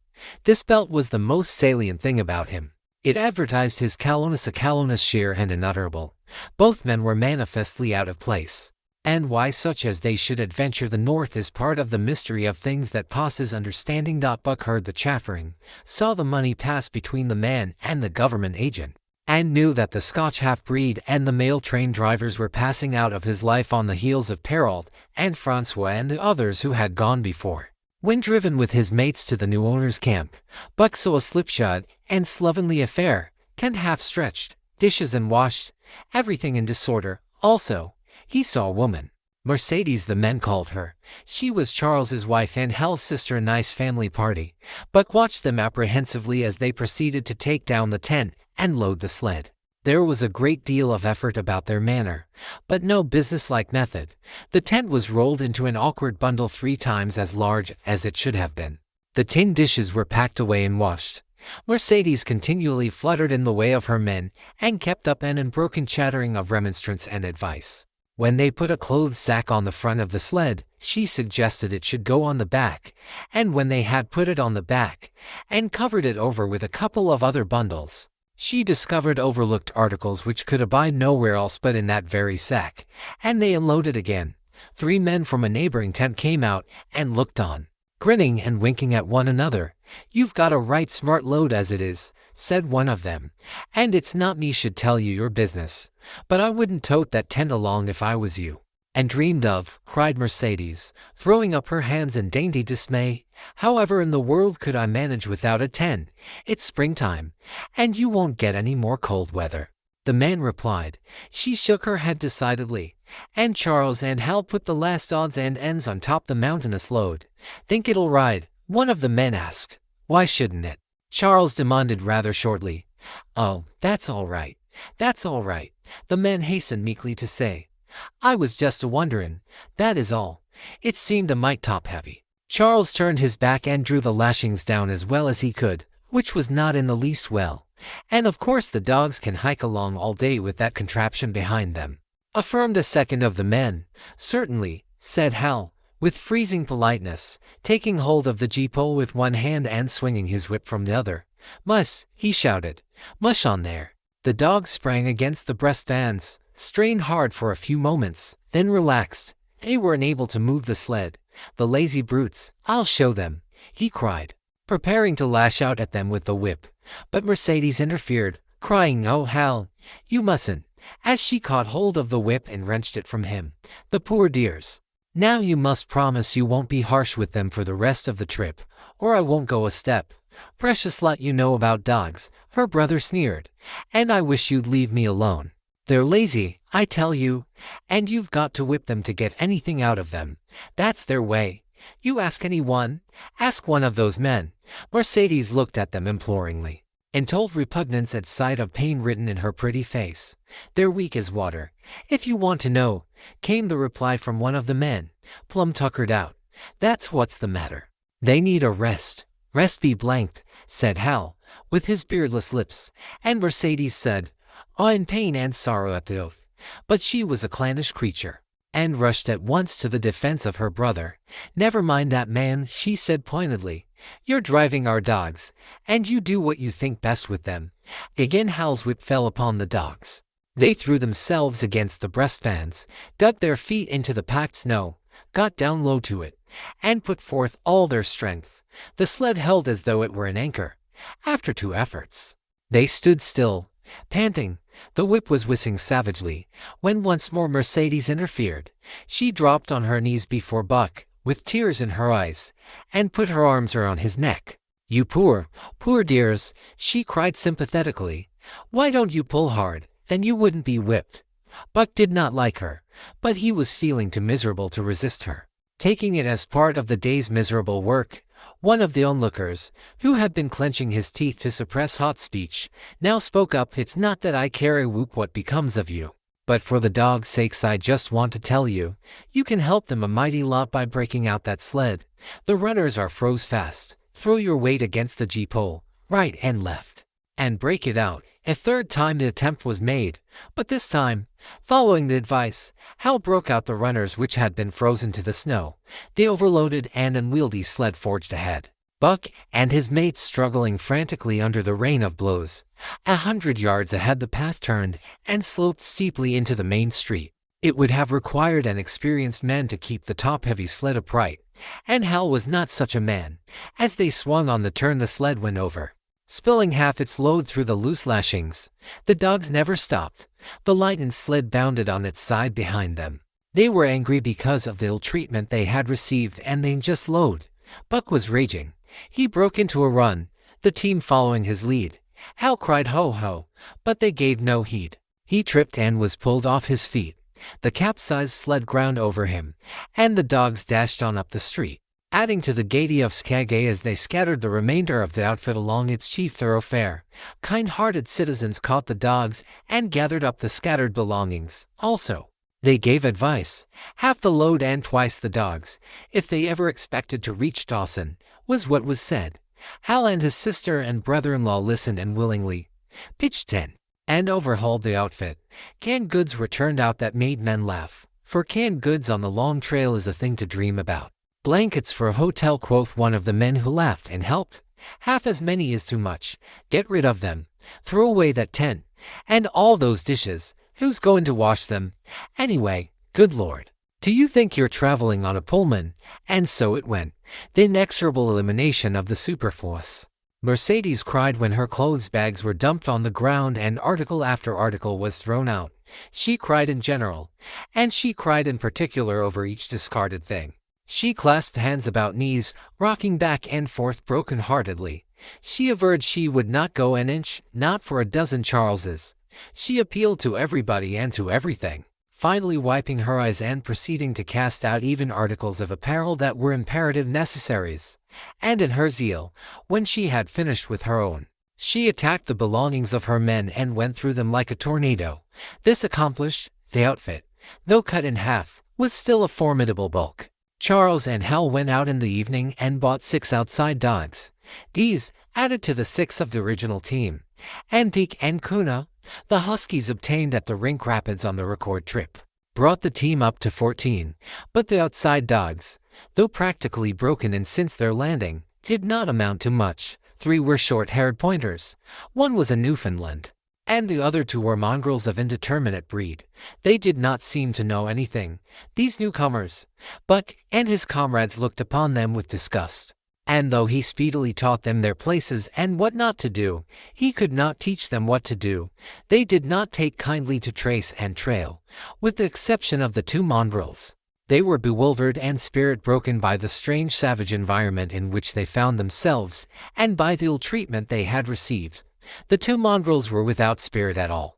Bones were the only things breakable about them, with the newcomers hopeless and forlorn, and the old team worn out by 2,500 miles of continuous trail. The outlook was anything but bright. The 2 men, however, were quite cheerful, and they were proud, too. They were doing the thing in style, with 14 dogs. They had seen other sleds depart over the pass for Dawson, or come in from Dawson, but never had they seen a sled with so many as 14 dogs. In the nature of Arctic travel there was a reason why 14 dogs should not drag one sled, and that was that one sled could not carry the food for 14 dogs. But Charles and Hal did not know this. They had worked the trip out with a pencil. So much to a dog, so many dogs, so many days. QED Mercedes looked over their shoulders and nodded comprehensively. It was all so very simple. Late next morning Buck led the long team up the street. There was nothing lively about it. No snap or go in him and his fellows. They were starting dead weary. For times he had covered the distance between Saltwater and Dawson, and the knowledge that, jaded and tired, he was facing the same trail once more, made him bitter. His heart was not in the work, nor was the heart of any dog. The outsides were timid and frightened, the insides without confidence in their masters. Buck felt vaguely that there was no depending upon these 2 men and the woman. They did not know how to do anything, and as the days went by it became apparent that they could not learn. They were slack in all things, without order or discipline. It took them half the night to pitch a slovenly camp, and half the morning to break that camp and get the sled loaded in fashion so slovenly that for the rest of the day they were occupied in stopping and rearranging the load.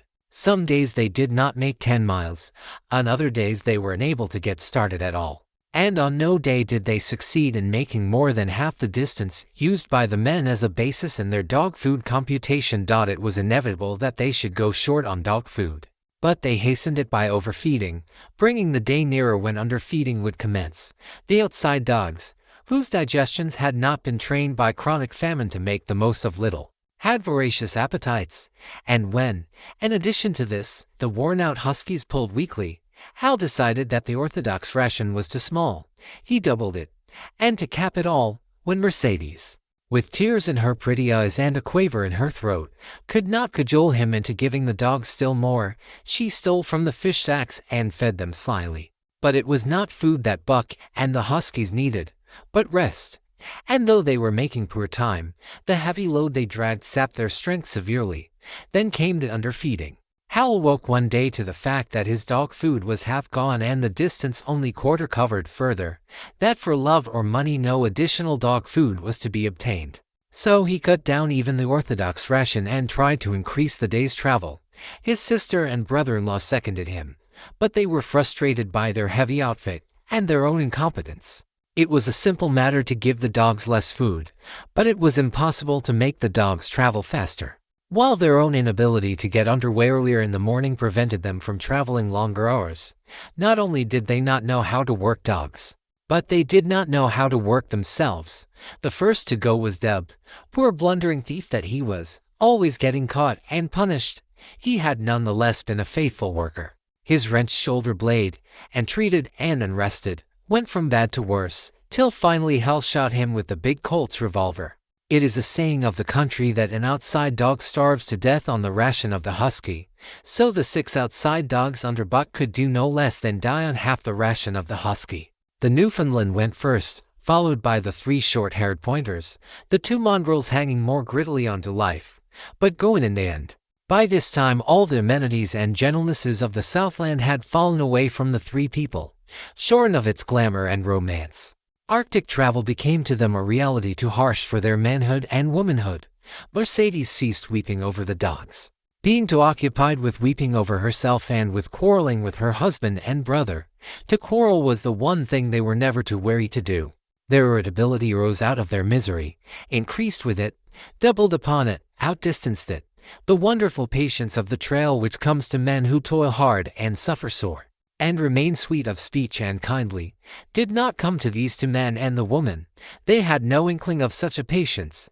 They were stiff and in pain. Their muscles ached, their bones ached, their very hearts ached, and because of this they became sharp of speech, and hard words were first on their lips in the morning and last at night. Charles and Hal wrangled whenever Mercedes gave them a chance. It was the cherished belief of each that he did more than his share of the work, and neither forbore to speak this belief at every opportunity. Sometimes Mercedes sided with her husband, sometimes with her brother. The result was a beautiful and unending family quarrel, starting from a dispute as to which should chop a few sticks for the fire, a dispute which concerned only Charles and Hal, presently would be lugged in the rest of the family, fathers, mothers, uncles, cousins, people thousands of miles away, and some of them dead, that Hal's views on art, or the sort of society plays his mother's brother wrote, should have anything to do with the chopping of a few sticks of firewood, past his comprehension. Nevertheless, the quarrel was as likely to tend in that direction as in the direction of Charles's political prejudices, and that Charles's sister's tale-bearing tongue should be relevant to the building of a Yukon fire was apparent only to Mercedes, who disburdened herself of copious opinions upon that topic, and incidentally upon a few other traits unpleasantly peculiar to her husband's family. In the meantime the fire remained unbuilt, the camp half-pitched, and the dogs unfed. Mercedes nursed a special grievance, the grievance of sex. She was pretty and soft, and had been chivalrously treated all her days. But the present treatment by her husband and brother was everything save chivalrous. It was her custom to be helpless, they complained. Upon which impeachment of what to her was her most essential sex prerogative, she made their lives unendurable. She no longer considered the dogs, and because she was sore and tired, she persisted in riding on the sled. She was pretty and soft, but she weighed 120 pounds, a lusty last straw to the load dragged by the weak and starving animals. She rode for days, till they fell in the traces and the sled stood still. Charles and Hal begged her to get off and walk, pleaded with her, entreated, the while she wept and importuned heaven with a recital of their brutality. On one occasion they took her off the sled by main strength. They never did it again. She let her legs go limp like a spoiled child, and sat down on the trail. They went on their way, but she did not move. After they had traveled 3 miles they unloaded the sled, came back for her, and by main strength put her on the sled again. In the excess of their own misery they were callous to the suffering of their animals. Hal's theory, which he practiced on others, was that one must get hardened. He had started out preaching it to his sister and brother-in-law. Failing there, he hammered it into the dogs with a club. At the 5 fingers the dog food gave out, and a toothless old squaw offered to trade them a few pounds of frozen horsehide for the Colt's revolver that kept the big hunting knife company at Hal's hip. A poor substitute for food was this hide, just as it had been stripped from the starved horses of the cattlemen 6 months back. In its frozen state it was more like strips of galvanized iron, and when a dog wrestled it into his stomach it thawed into thin and innutritious leathery strings and into a mass of short hair, irritating and indigestible. And through it all Buck staggered along at the head of the team as in a nightmare. He pulled when he could no longer pull, he fell down and remained down till blows from whip or club drove him to his feet again. All the stiffness and gloss had gone out of his beautiful furry coat. The hair hung down, limp and draggled, or matted with dried blood where Hal's club had bruised him. His muscles had wasted away to knotty strings, and the flesh pads had disappeared, so that each rib and every bone in his frame were outlined cleanly through the loose hide that was wrinkled in folds of emptiness. It was heartbreaking, Only Buck's heart was unbreakable. The man in the red sweater had proved that as it was with Buck, so was it with his mates. They were perambulating skeletons. There were 7 altogether, including him. In their very great misery they had become insensible to the bite of the lash or the bruise of the club. The pain of the beating was dull and distant. Just as the things their eyes saw and their ears heard seemed dull and distant. They were not half living, or quarter living. They were simply so many bags of bones in which sparks of life fluttered faintly. When a halt was made, they dropped down in the traces like dead dogs. And the spark dimmed and paled and seemed to go out. And when the club or whip fell upon them, the spark fluttered feebly up. And they tottered to their feet and staggered on. There came a day when Billy, the good-natured, fell and could not rise. Hal had traded off his revolver, so he took the axe and knocked Billy on the head as he lay in the traces. Then cut the carcass out of the harness and dragged it to one side. Buck saw, and his mates saw, and they knew that this thing was very close to them.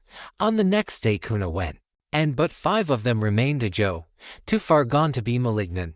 Pike, crippled and limping, only half conscious and not conscious enough longer to malinger, saw Lex, the one-eyed, still faithful to the toil of trace and trail, and mournful in that he had so little strength with which to pull. Deke, who had not traveled so far that winter and who was now beaten more than the others because he was fresher, and Buck, still at the head of the team, but no longer enforcing discipline or striving to enforce it, blind with weakness half the time and keeping the trail by the loom of it and by the dim feel of his feet. It was beautiful spring weather, but neither dogs nor humans were aware of it. Each day the sun rose earlier and set later.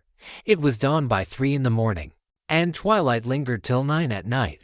The whole long day was a blaze of sunshine. The ghostly winter silence had given way to the great spring murmur of awakening life.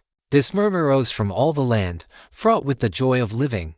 It came from the things that lived and moved again, things which had been as dead and which had not moved during the long months of frost. The sap was rising in the pines. The willows and aspens were bursting out in young buds. Shrubs and vines were putting on fresh garbs of green. Crickets sang in the nights, and in the days all manner of creeping, crawling things rustled forth into the sun. Partridges and woodpeckers were booming and knocking in the forest. Squirrels were chattering, birds singing, and overhead honked the wildfowl driving up from the south in cunning wedges that split the air. From every hill slope came the trickle of running water, the music of unseen fountains. All things were thawing, bending, snapping. The Yukon was straining to break loose the ice that bound it down. It ate away from beneath. The sun ate from above. Air holes formed. Fissures sprang and spread apart, while thin sections of ice fell through bodily into the river. And amid all this bursting, rending, throbbing of awakening life, under the blazing sun and through the soft sighing breezes, like wayfarers to death, staggered the 2 men, the woman, and the Huskis. With the dogs falling, Mercedes weeping and riding, Hal swearing innocuously, and Charles's eyes wistfully watering. They staggered into John Thornton's camp at the mouth of White River. When they halted, the dogs dropped down as though they had all been struck dead. Mercedes dried her eyes and looked at John Thornton. Charles sat down on a log to rest. He sat down very slowly and painstakingly. What of his great stiffness? Hal did the talking. John Thornton was whittling the last touches on an axe handle he had made from a stick of birch. He whittled and listened, gave monosyllabic replies, and, when it was asked terse advice, he knew the breed, and he gave his advice in the certainty that it would not be followed.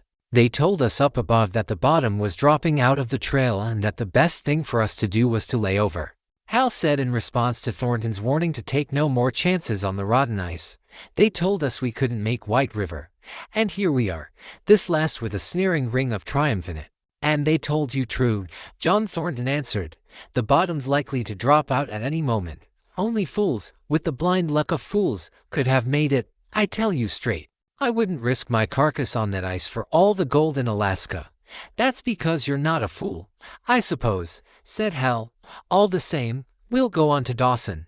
He uncoiled his whip. Get up there, Buck. Hi, get up there, mush on. Thornton went on whittling. It was idle, he knew, to get between a fool and his folly. While 2 or 3 fools more or less would not alter the scheme of things, but the team did not get up at the command. It had long since passed into the stage where blows were required to rouse it. The whip flashed out. Here and there, on its merciless errands, John Thornton compressed his lips. Sol-Lex was the first to crawl to his feet. He followed. Joe came next, yelping with pain. Pike made painful efforts. Twice he fell over, went half up, and on the third attempt managed to rise. Buck made no effort. He lay quietly where he had fallen. The lash bit into him again and again. But he neither whined nor struggled. Several times Thornton started, as though to speak, but changed his mind. A moisture came into his eyes, and, as the whipping continued, he rose and walked irresolutely up and down. This was the first time Buck had failed, and itself a sufficient reason to drive Hal into a rage. He exchanged the whip for the customary club. Buck refused to move under the rain of heavier blows which now fell upon him. Like his mates, he was barely able to get up. But, and like them, he had made up his mind not to get up. He had a vague feeling of impending doom. This had been strong upon him when he pulled into the bank, and it had not departed from him. What of the thin and rotten ice he had felt under his feet all day? It seemed that he sensed disaster close at hand, out there ahead on the ice where his master was trying to drive him. He refused to stir. So greatly had he suffered, and so far gone was he, that the blows did not hurt much, and as they continued to fall upon him, the spark of life within flickered and went down. It was nearly out. He felt strangely numb, as though from a great distance. He was aware that he was being beaten. The last sensations of pain left him. He no longer felt anything. Though very faintly he could hear the impact of the club upon his body, but it was no longer his body. It seemed so far away. And then, suddenly, without warning, uttering a cry that was inarticulate and more like the cry of an animal, John Thornton sprang upon the man who wielded the club. Hal was hurled backward, as though struck by a falling tree. Mercedes screamed. Charles looked on wistfully, wiped his watery eyes, but did not get up because of his stiffness. John Thornton stood over Buck, struggling to control himself, too convulsed with rage to speak. "If you strike that dog again, I'll kill you," he at last managed to say in a choking voice. "It's my dog," Hal replied, wiping the blood from his mouth as he came back. "Get out of my way, or I'll fix you. I'm going to Dawson." Thornton stood between him and Buck, and evinced no intention of getting out of the way. Hal drew his long hunting knife. Mercedes screamed, cried, laughed, and manifested the chaotic abandonment of hysteria. Thornton rapped Hal's knuckles with the axe handle. Knocking the knife to the ground, he rapped his knuckles again as he tried to pick it up. Then he stooped, picked it up himself, and with 2 strokes cut Buck's traces. Hal had no fight left in him. Besides, his hands were full with his sister, or his arms, rather, while Buck was too near dead to be of further use in hauling the sled. A few minutes later they pulled out from the bank and down the river. Buck heard them go and raised his head to see. Pike was leading, Sol-Lex was at the wheel, and between were Joe and Teak. They were limping and staggering. Mercedes was riding the loaded sled. Hal guided at the gee-pole, and Charles stumbled along in the rear. As Buck watched them, Thornton knelt beside him and with rough, kindly hands searched for broken bones. By the time his search had disclosed nothing more than many bruises and a state of terrible starvation. The sled was a quarter of a mile away. Dog and man watched it crawling along over the ice. Suddenly, they saw its back and drop down, as into a rut, and the gee-pole, with Hal clinging to it, jerk into the air. Mercedes' scream came to their ears. They saw Charles turn and make one step to run back, and then a whole section of ice give way and dogs and humans disappear. A yawning hole was all that was to be seen. The bottom had dropped out of the trail. John Thornton and Buck looked at each other. "You poor devil," said John Thornton, and Buck licked his hand. Chapter VI. For the love of a man. When John Thornton froze his feet in the previous December, his partners had made him comfortable and left him to get well, going on themselves up the river to get out a raft of logs for Dawson. He was still limping slightly at the time he rescued Buck, but with the continued warm weather even the slight limp left him. And here, lying by the river bank through the long spring days, watching the running water, listening lazily to the songs of birds and the hum of nature, Buck slowly won back his strength. A rest comes very good after one has traveled 3,000 miles, and it must be confessed that Buck waxed lazy as his wounds healed. His muscles swelled out, and the flesh came back to cover his bones. For that matter, they were all loafing. Buck, John Thornton, and Skeet and Nig, waiting for the raft to come that was to carry them down to Dawson. Skeet was a little Irish setter who early made friends with Buck, who, in a dying condition, was unable to resent her first advances. She had the doctor trait which some dogs possess. And as a mother cat washes her kittens, so she washed and cleansed Buck's wounds regularly. Each morning after he had finished his breakfast, she performed her self-appointed task, till he came to look for her ministrations as much as he did for Thornton's. Nig, equally friendly, though less demonstrative, was a huge black dog, half bloodhound and half deerhound, with eyes that laughed and a boundless good nature. To Buck's surprise, these dogs manifested no jealousy toward him. They seemed to share the kindliness and largeness of John Thornton. As Buck grew stronger, they enticed him into all sorts of ridiculous games, in which Thornton himself could not forbear to join. And in this fashion Buck romped through his convalescence and into a new existence. Love, genuine passionate love, was his for the first time. This he had never experienced at Judge Miller's down in the sun-kissed Santa Clara Valley. With the judge's sons, hunting and tramping, it had been a working partnership, with the judge's grandsons, a sort of pompous guardianship, and with the judge himself, a stately and dignified friendship. But love that was feverish and burning, that was adoration, that was madness.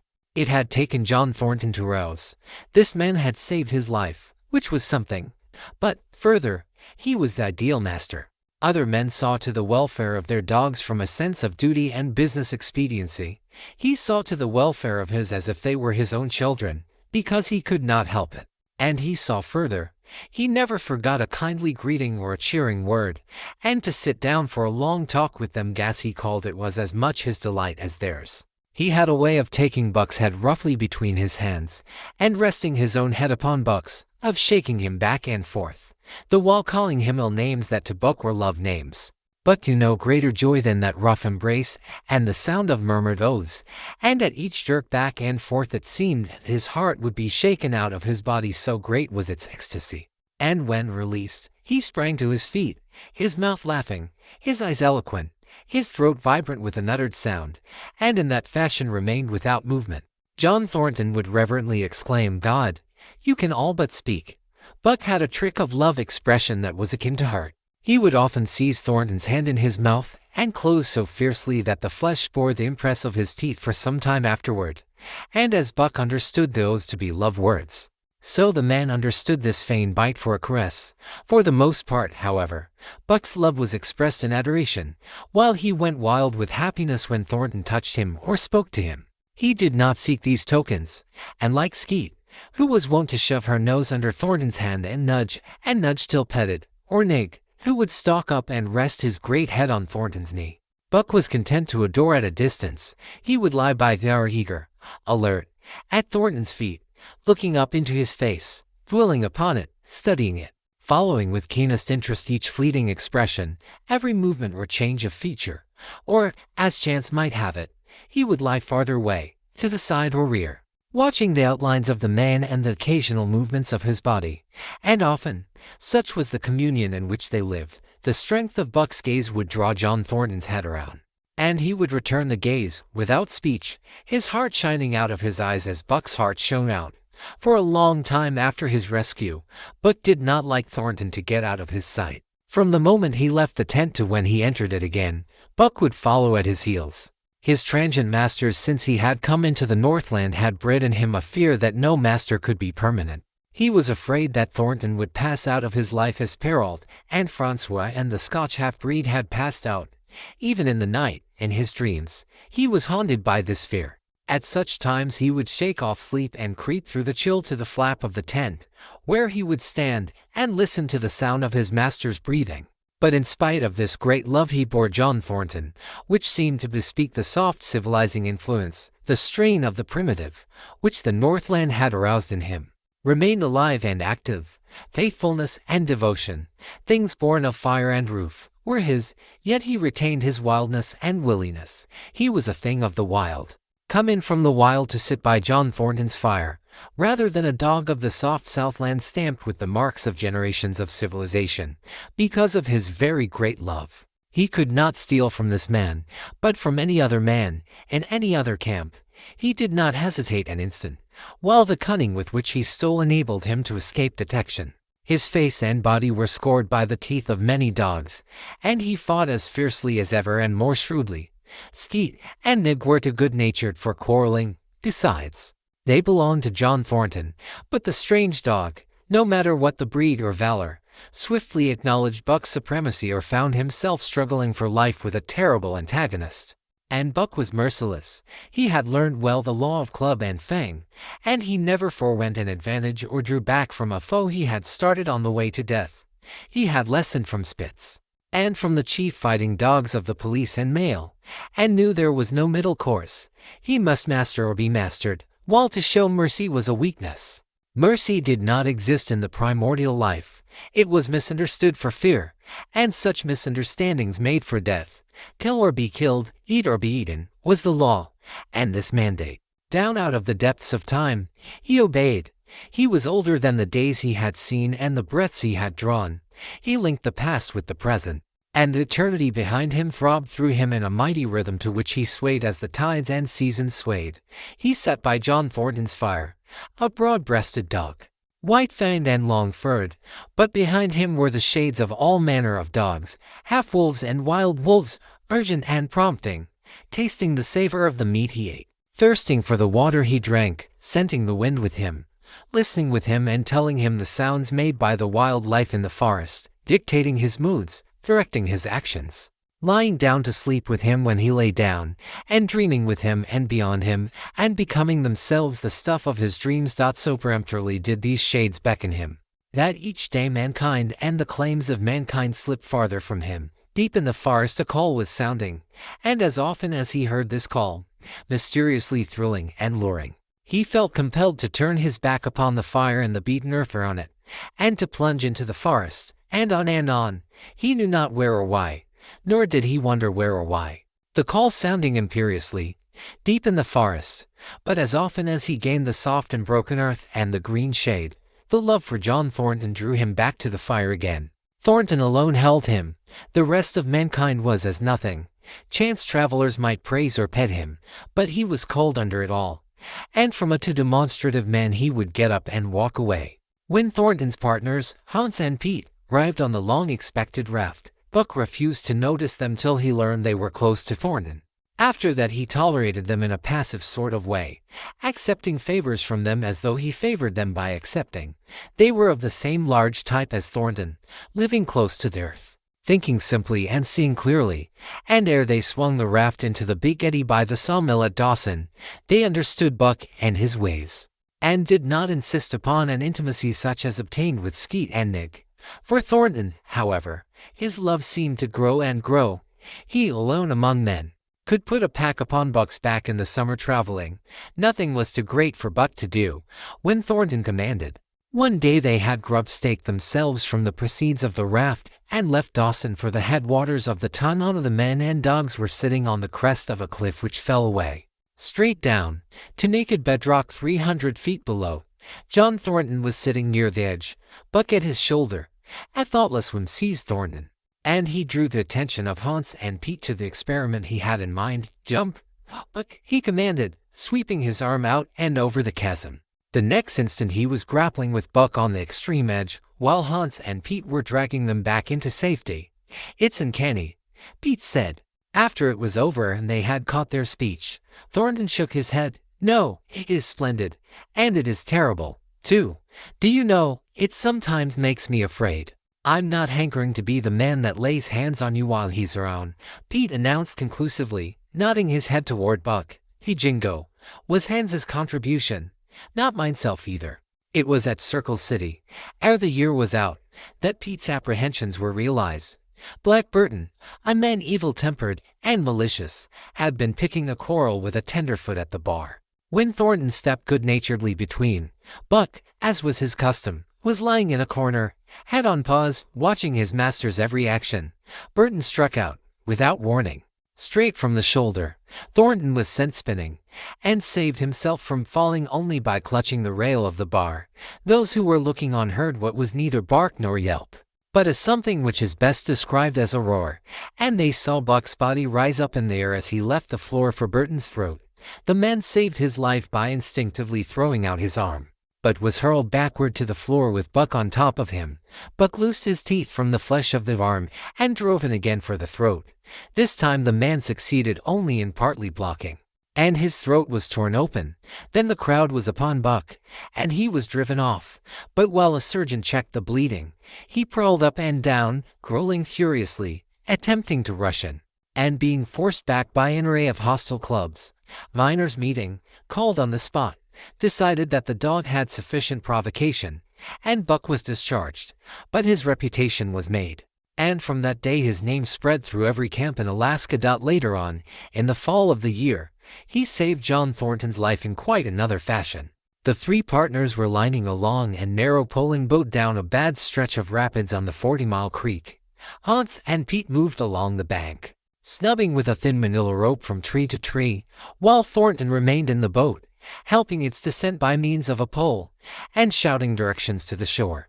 Buck, on the bank, worried and anxious, kept abreast of the boat, his eyes never off his master. At a particularly bad spot, where a ledge of barely submerged rocks jutted out into the river, Hans cast off the rope, and, while Thornton pulled the boat out into the stream, ran down the bank with the end in his hand to snub the boat when it had cleared the ledge.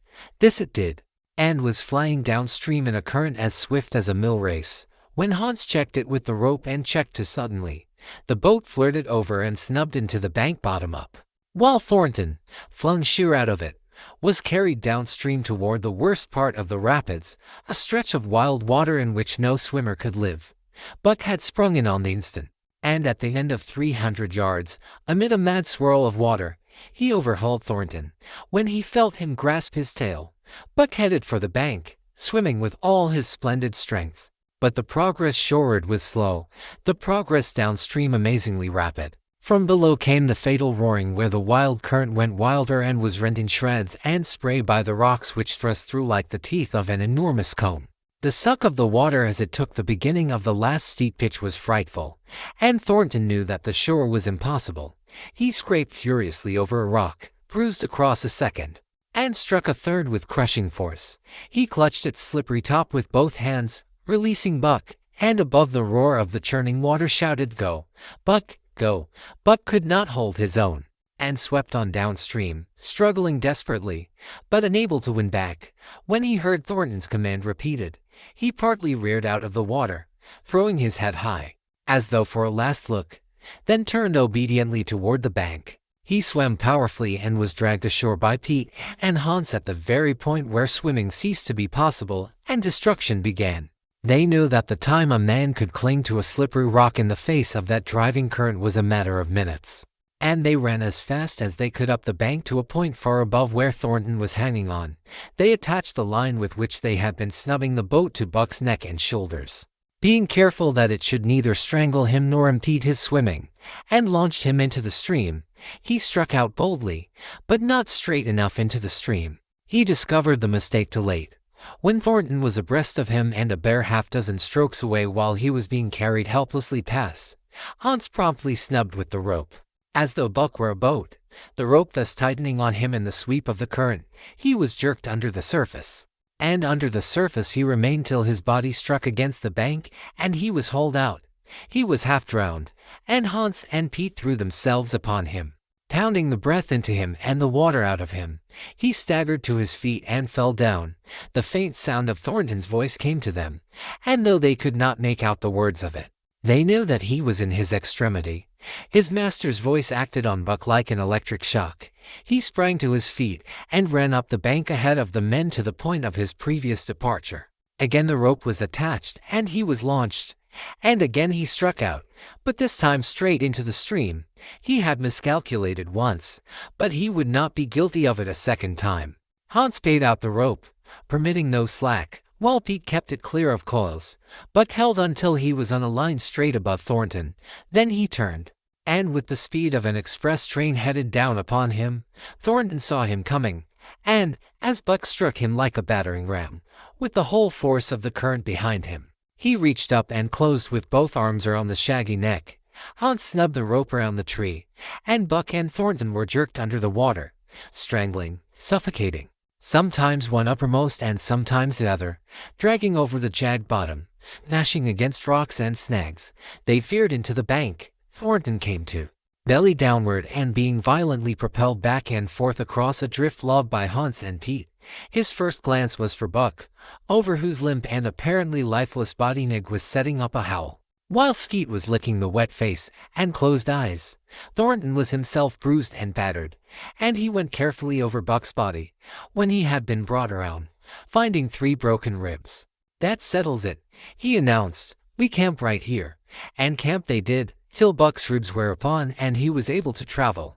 That winter, at Dawson, Buck performed another exploit, not so heroic, perhaps, but one that put his name many notches higher on the totem pole of Alaskan fame.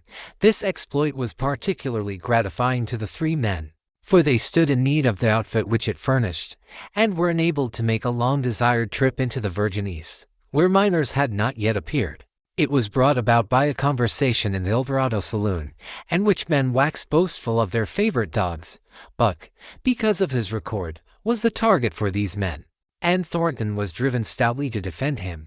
At the end of half an hour one man stated that his dog could start a sled with 500 pounds and walk off with it. A second bragged 600 for his dog, and a third, 700. "Pooh-pooh," said John Thornton. "Buck can start 1,000 pounds, and break it out, and walk off with it for 100 yards, demanded Mathewson, a bonanza king, he of the 700 vaunt. "And break it out, and walk off with it for 100 yards, John Thornton said coolly. "Well," Mathewson said, slowly and deliberately, so that all could hear, "I've got $1,000 that says he can't. And there it is." So saying, he slammed a sack of gold dust of the size of a bologna sausage down upon the bar. Nobody spoke. Thornton's bluff, if bluff it was, had been called. He could feel a flush of warm blood creeping up his face. His tongue had tricked him. He did not know whether Buck could start 1,000 pounds. Half a ton, the enormousness of it appalled him. He had great faith in Buck's strength, and had often thought him capable of starting such a load, but never, as now, had he faced the possibility of it. The eyes of a dozen men fixed upon him, silent and waiting. Further, he had no $1,000, nor had Hans or Pete. "I've got a sled standing outside now, with 20 50-pound sacks of flour on it," Mathewson went on with brutal directness, "so don't let that hinder you." Thornton did not reply. He did not know what to say. He glanced from face to face in the absent way of a man who has lost the power of thought and is seeking somewhere to find the thing that will start it going again. The face of Jim O'Brien, a Mastodon king and old-time comrade, caught his eyes. It was as acute to him, seeming to rouse him to do what he would never have dreamed of doing. "Can you lend me 1,000?" he asked, almost in a whisper. "Sure," answered O'Brien, thumping down a plethoric sack by the side of Mathewson's. "Though it's little faith I'm having, John, that the beast can do the trick." The Eldorado emptied its occupants into the street to see the test. The tables were deserted, and the dealers and gamekeepers came forth to see the outcome of the wager and to lay odds. Several hundred men, furred and mittened, banked around the sled within easy distance. Mathewson's sled, loaded with 1,000 pounds of flour, had been standing for a couple of hours, and in the intense cold it was 60 below zero. The runners had frozen fast to the hard-packed snow. Men offered odds of 2 to 1 that Buck could not budge the sled. A quibble arose concerning the phrase breakout. O'Brien contended it was Thornton's privilege to knock the runners loose, leaving Buck to break it out from a dead standstill. Mathewson insisted that the phrase included breaking the runners from the frozen grip of the snow. A majority of the men who had witnessed the making of the bet decided in his favor, whereat the odds went up to 3 to 1 against Buck. There were no takers. Not a man believed him capable of the feat. Thornton had been hurried into the wager, heavy with doubt. And now that he looked at the sled itself, the concrete fact, with the regular team of 10 dogs curled up in the snow before it, the more impossible the task appeared. Mathewson waxed jubilant. 3 to 1, he proclaimed. "I'll lay you another 1,000 at that figure. Thornton, what'd he say?" Thornton's doubt was strong in his face, but his fighting spirit was, or else the fighting spirit that soars above odds, fails to recognize the impossible, and is deaf to all save the clamor for battle. He called Hans and Pete to him. Their sacks were slim, and with his own the three partners could rake together only $200. And they above their fortunes, this sum was their total capital. Yet they laid it unhesitatingly against Matthewson's 600. The team of 10 dogs was unhitched, and Buck, with his own harness, was put into the sled. He had caught the contagion of the excitement, and he felt that in some way he must do a great thing for John Thornton. Murmurs of admiration at his splendid appearance went up. He was in perfect condition, without an ounce of superfluous flesh, and the 150 pounds that he weighed were so many pounds of grit and virility. His furry coat shone with the sheen of silk, down the neck and across the shoulders. His mane, in repose as it was, half bristled and seemed to lift with every movement, as though excessive vigor made each particular hair alive and active. The great breast and heavy fur legs were no more than in proportion with the rest of the body, where the muscles showed in tight rolls underneath the skin. Men felt these muscles and proclaimed them hard as iron, and the odds went down to 2 to 1. Gad, sir, stuttered a member of the latest dynasty, a king of the Skookum benches. I offer you 800 for him, sir. Before the tests, sir. 800 just as he stands. Thornton shook his head and stepped to Buck's side. You must stand off from him, Matthewson protested. Free play and plenty of room. The crowd fell silent. Only could be heard the voices of the gamblers vainly offering to 2-1. Everybody acknowledged Buck a magnificent animal, but 20 50-pound sacks of flour bulked too large in their eyes for them to loosen their pouch strings. Thornton knelt down by Buck's side. He took his head in his two hands and rested cheek on cheek. He did not playfully shake him, as was his wont, or murmur soft love curses, but he whispered in his ear, "As you love me, Buck. As you love me," was what he whispered. Buck whined with suppressed eagerness. The crowd was watching curiously. The affair was growing mysterious. It seemed like a conjuration.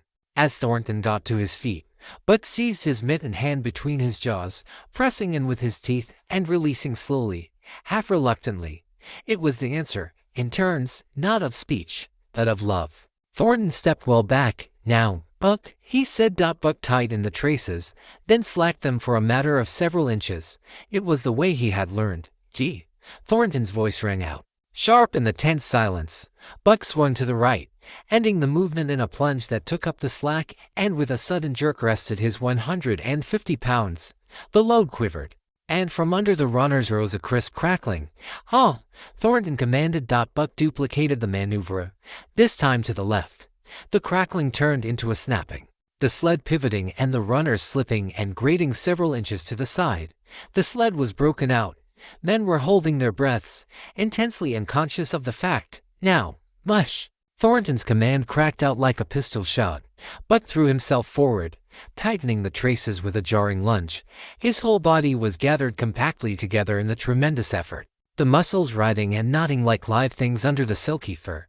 His great chest was low to the ground, his head forward and down, while his feet were flying like mad, the claws scarring the hard-packed snow in parallel grooves. The sled swayed and trembled, half started forward. One of his feet slipped, and one man groaned aloud. Then the sled lurched ahead in what appeared a rapid succession of jerks, though it never really came to a dead stop again. Half an inch, 2 inches, the jerks perceptibly diminished. As the sled gained momentum, he caught them up, till it was moving steadily along. Men gasped and began to breathe again, unaware that for a moment they had ceased to breathe. Thornton was running behind, encouraging Buck with short, cheery words. The distance had been measured off, and as he neared the pile of firewood which marked the end of the 100 yards, a cheer began to grow and grow, which burst into a roar as he passed the firewood and halted at command. Every man was tearing himself loose, even Matthewson. Hats and mittens were flying in the air. Men were shaking hands, it did not matter with whom, and bubbling over in a general incoherent babble. But Thornton fell on his knees beside Buck. Head was against head, and he was shaking him back and forth. Those who hurried up heard him cursing Buck, and he cursed him long and fervently, and softly and lovingly. Gad, sir, spluttered the Skookum bench king. "I'll give you 1,000 for him, sir. 1,000, sir. 1,200, sir." Thornton rose to his feet. His eyes were wet. The tears were streaming frankly down his cheeks. "Sir," he said to the Skookum bench king. "No, sir. You can go to hell, sir. It's the best I can do for you, sir." Buck seized Thornton's hand in his teeth. Thornton shook him back and forth. As though animated by a common impulse, the onlookers drew back to a respectful distance. Nor were they again indiscreet enough to interrupt. Chapter 7. The sounding of the call. When Buck earned $1,600 in 5 minutes for John Thornton, he made it possible for his master to pay off certain debts and to journey with his partners into the East after a fabled lost mine, the history of which was as old as the history of the country. Many men had sought it, few had found it, and more than a few there were who had never returned from the quest. This lost mine was steeped in tragedy and shrouded in mystery. No one knew of the first man. The oldest tradition stopped before it got back to him. From the beginning there had been an ancient and ramshackle cabin. Dying men had sworn to it, and to the mine the site of which it marked, clinching their testimony with nuggets that were unlike any known grade of gold in the Northland. But no living man had looted this treasure house. And the dead were dead. Wherefore John Thornton and Pete and Hans, with Buck and half a dozen other dogs, faced into the East on an unknown trail to achieve where men and dogs as good as themselves had failed. They sledded 70 miles up the Yukon, swung to the left into the Stewart River, past the Mayo and the McQuestion, and held on until the Stewart itself became a streamlet, fretting the upstanding peaks which marked the backbone of the continent. John Thornton asked little of men or nature. He was unafraid of the wild. With a handful of salt and a rifle he could plunge into the wilderness and fare wherever he pleased and as long as he pleased, being in no haste, Indian fashion. He hunted his dinner in the course of the day's travel, and if he failed to find it, like the Indian, he kept on traveling, secure in the knowledge that sooner or later he would come to it. So, on this great journey into the East, straight meat was the bill of fare. Ammunition and tools principally made up the load on the sled, and the time card was drawn upon the limitless future. To Buck it was boundless delight, this hunting, fishing, and indefinite wandering through strange places. For weeks at a time they would hold on steadily, day after day, and for weeks upon end they would camp, here and there, the dogs loafing and the men burning holes through frozen muck and gravel and washing countless pans of dirt by the heat of the fire. Sometimes they went hungry, sometimes they feasted riotously, all according to the abundance of game and the fortune of hunting. Summer arrived, and dogs and men packed on their backs, rafted across blue mountain lakes, and descended or ascended unknown rivers in slender boats whipsawed from the standing forests. The months came and went, and back and forth they twisted through the uncharted vastness, where no men were and yet where men had been if the lost cabin were true. They went across divides in summer blizzards, shivered under the midnight sun on naked mountains between the timberline and the eternal snows, dropped into summer valleys amid swarming gnats and flies, and in the shadows of glaciers picked strawberries and flowers as ripe and fair as any the Southland could boast. In the fall of the year they penetrated a weird lake country, sad and silent, where wildfowl had been, but where then there was no life nor sign of life, only the blowing of chill winds, the forming of ice in sheltered places, and the melancholy rippling of waves on lonely beaches. And through another winter they wandered on the obliterated trails of men who had gone before. Once they came upon a path blazed through the forest, an ancient path, and the lost cabin seemed very near, but the path began nowhere and ended nowhere, and it remained mystery, as the man who made it and the reason he made it remained mystery. Another time they chanced upon the time-graven wreckage of a hunting lodge, and amid the shreds of rotted blankets John Thornton found a long-barreled flintlock. He knew it for a Hudson Bay Company gun of the young days in the Northwest, when such a gun was worth its height in beaver skins packed flat, and that was all no hint as to the man who in an early day had reared the lodge and left the gun among the blankets. Spring came on once more, and at the end of all their wandering they found, not the lost cabin, but a shallow placer in a broad valley where the gold showed like yellow butter across the bottom of the washing pan. They sought no farther. Each day they worked earned them thousands of dollars in clean dust and nuggets, and they worked every day. The gold was sacked in moose-hide bags, 50 pounds to the bag, and piled like so much firewood outside the Spruce Bough Lodge. Like giants they toiled, days flashing on the heels of days like dreams as they heaped the treasure up. There was nothing for the dogs to do save the hauling in of meat now and again that Thornton killed, and Buck spent long hours musing by the fire. The vision of the short-legged hairy man came to him more frequently, now that there was little work to be done, and often, blinking by the fire, Buck wandered with him in that other world which he remembered. The salient thing of this other world seemed fear. When he watched the hairy man sleeping by the fire, head between his knees and hands clasped above, Buck saw that he slept restlessly, with many starts and awakenings, at which times he would peer fearfully into the darkness and fling more wood upon the fire. Did they walk by the beach of a sea, where the hairy man gathered shellfish and ate them as he gathered? It was with eyes that roved everywhere for hidden danger and with legs prepared to run like the wind at its first appearance. Through the forest they crept noiselessly, Buck at the hairy man's heels. And they were alert and vigilant, the pair of them, ears twitching and moving and nostrils quivering, for the man heard and smelled as keenly as Buck. The hairy man could spring up into the trees and travel ahead as fast as on the ground, swinging by the arms from limb to limb, sometimes a dozen feet apart, letting go and catching, never falling, never missing his grip. In fact, he seemed as much at home among the trees as on the ground, and Buck had memories of nights of vigil spent beneath trees wherein the hairy man roosted, holding on tightly as he slept. And closely akin to the visions of the hairy man was the call still sounding in the depths of the forest. It filled him with a great unrest and strange desires. It caused him to feel a vague, sweet gladness, and he was aware of wild yearnings and stirrings for he knew not what. Sometimes he pursued the call into the forest, looking for it as though it were a tangible thing, barking softly or defiantly, as the mood might dictate. He would thrust his nose into the cool wood moss, or into the black soil where long grasses grew, and snort with joy at the fat earth smells, or he would crouch for hours, as if in concealment, behind fung-discovered trunks of fallen trees, wide-eyed and wide-eared to all that moved and sounded about him. It might be, lying thus, that he hoped to surprise this call he could not understand. But he did not know why he did these various things. He was impelled to do them, and did not reason about them at all. Irresistible impulses seized him.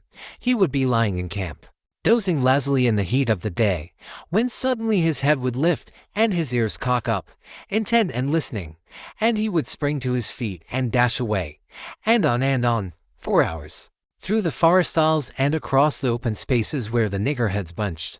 He loved to run down dry water courses, and to creep and spy upon the bird life in the woods. For a day at a time he would lie in the underbrush where he could watch the partridges drumming and strutting up and down, but especially he loved to run in the dim twilight of the summer midnights, listening to the subdued and sleepy murmurs of the forest, reading signs and sounds as man may read a book, and seeking for the mysterious something that called, waking or sleeping, at all times, for him to come.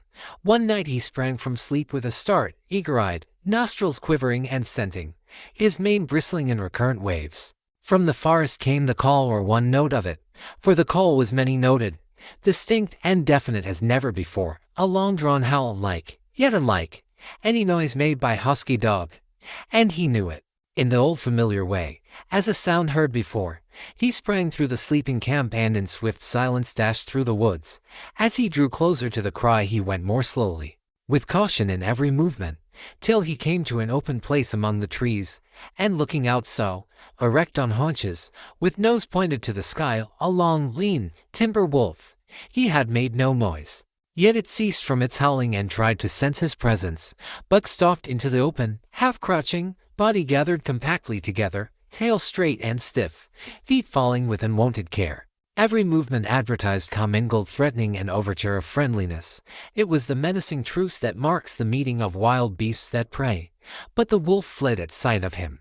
He followed, with wild leapings, in a frenzy to overtake. He ran him into a blind channel, in the bed of the creek where a timber jam barred the way.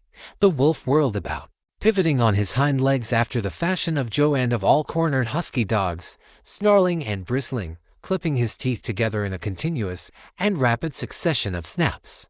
Buck did not attack, but circled him about and hedged him in with friendly advances. The wolf was suspicious and afraid, for Buck made 3 of him in wait. While his head barely reached Buck's shoulder, watching his chance, he darted away, and the chase was resumed. Time and again he was cornered, and the thing repeated, though he was in poor condition, or Buck could not so easily have overtaken him. He would run till Buck's head was even with his flank, when he would whirl on at bay, only to dash away again at the first opportunity. But in the end Buck's pertinacity was rewarded, for the wolf, finding that no harm was intended, finally sniffed noses with him. Then they became friendly, and played about in the nervous half-coy with which fierce beasts belie their fierceness. After some time of this, the wolf started off at an easy lope in a manner that plainly showed he was going somewhere. He made it clear to Buck that he was to come, and they ran side by side through the somber twilight, straight up the creek bed, into the gorge from which it issued, and across the bleak divide where it took its rise. On the opposite slope of the watershed they came down into a level country where were great stretches of forest and many streams. And through these great stretches they ran steadily, hour after hour, the sun rising higher and the day growing warmer. Buck was wildly glad. He knew he was at last answering the call. Running by the side of his wood brother toward the place from where the call surely came, old memories were coming upon him fast. And he was stirring to them as of old he stirred to the realities of which they were the shadows.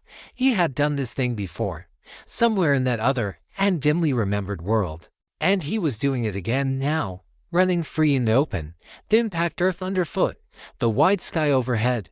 They stopped by a running stream to drink, and, stopping, Buck remembered John Thornton. He sat down. The wolf started on toward the place from where the call surely came, then returned to him, sniffing noses and making actions as though to encourage him. But Buck turned about and started slowly on the back track. For the better part of an hour the wild brother ran by his side, whining softly. Then he sat down, pointed his nose upward, and howled. It was a mournful howl, and as Buck held steadily on his way he heard it grow faint and fainter until it was lost in the distance. John Thornton was eating dinner when Buck dashed into camp and sprang upon him in a frenzy of affection, overturning him, scrambling upon him, licking his face, biting his hand, playing the general tomfool, as John Thornton characterized it, the while he shook Buck back and forth and cursed him lovingly. For 2 days and nights Buck never left camp, never let Thornton out of his sight. He followed him about at his work, watched him while he ate, saw him into his blankets at night and out of them in the morning. But after 2 days the call in the forest began to sound more imperiously than ever. Buck's restlessness came back on him, and he was haunted by recollections of the wild brother, and of the smiling land beyond the divide, and the run side by side through the wide forest stretches. Once again he took to wandering in the woods, but the wild brother came no more. And though he listened through long vigils, the mournful howl was never raised. He began to sleep out at night, staying away from camp for days at a time. And once he crossed the divide at the head of the creek and went down into the land of timber and streams. There he wandered for a week, seeking vainly for fresh sign of the wild brother, killing his meat as he traveled and traveling with the long, easy lope that seems never to tire. He fished for salmon in a broad stream that emptied somewhere into the sea. And by this stream he killed a large black bear, blinded by the mosquitoes while likewise fishing, and raging through the forest helpless and terrible. Even so, it was a hard fight, and it aroused the last latent remnants of Buck's ferocity. And 2 days later, when he returned to his kill and found a dozen wolverines quarreling over the spoil, he scattered them like chaff. And those that fled left to behind who would quarrel no more. The blood longing became stronger than ever before. He was a killer, a thing that preyed, living on the things that lived and needed. Alone, by virtue of his own strength and prowess, surviving triumphantly in a hostile environment where only the strong survived. Because of all this he became possessed of a great pride in himself, which communicated itself like a contagion to his physical being. It advertised itself in all his movements, was apparent in the play of every muscle, spoke plainly as speech in the way he carried himself, and made his glorious furry coat if anything more glorious, but for the stray brown on his muzzle and above his eyes, and for the splash of white hair that ran midmost down his chest, he might well have been mistaken for a gigantic wolf, larger than the largest of the breed. From his St. Bernard father he had inherited size and weight, but it was his shepherd mother who had given shape to that size and weight. His muzzle was the long wolf muzzle, save that it was larger than the muzzle of any wolf, and his head, somewhat broader, was the wolf head on a massive scale. His cunning was wolf cunning, and wild cunning, his intelligence, shepherd intelligence and St. Bernard intelligence, and all this, plus an experience gained in the fiercest of schools, made him as formidable a creature as any that roamed the wild. A carnivorous animal living on a straight meat diet, he was in full flower, at the high tide of his life, overspilling with vigor and virility, when Thornton passed a caressing hand along his back. A snapping and crackling followed the hand, each hair discharging its pen magnetism at the contact. Every part, brain and body, nerve tissue and fiber, was keyed to the most exquisite pitch. And between all the parts there was a perfect equilibrium or adjustment. To sights and sounds and events which required action, he responded with lightning-like rapidity. Quickly as a husky dog could leap to defend from attack or to attack, he could leap twice as quickly. He saw the movement, or heard sound, and responded in less time than another dog required to compass the mere seeing or hearing.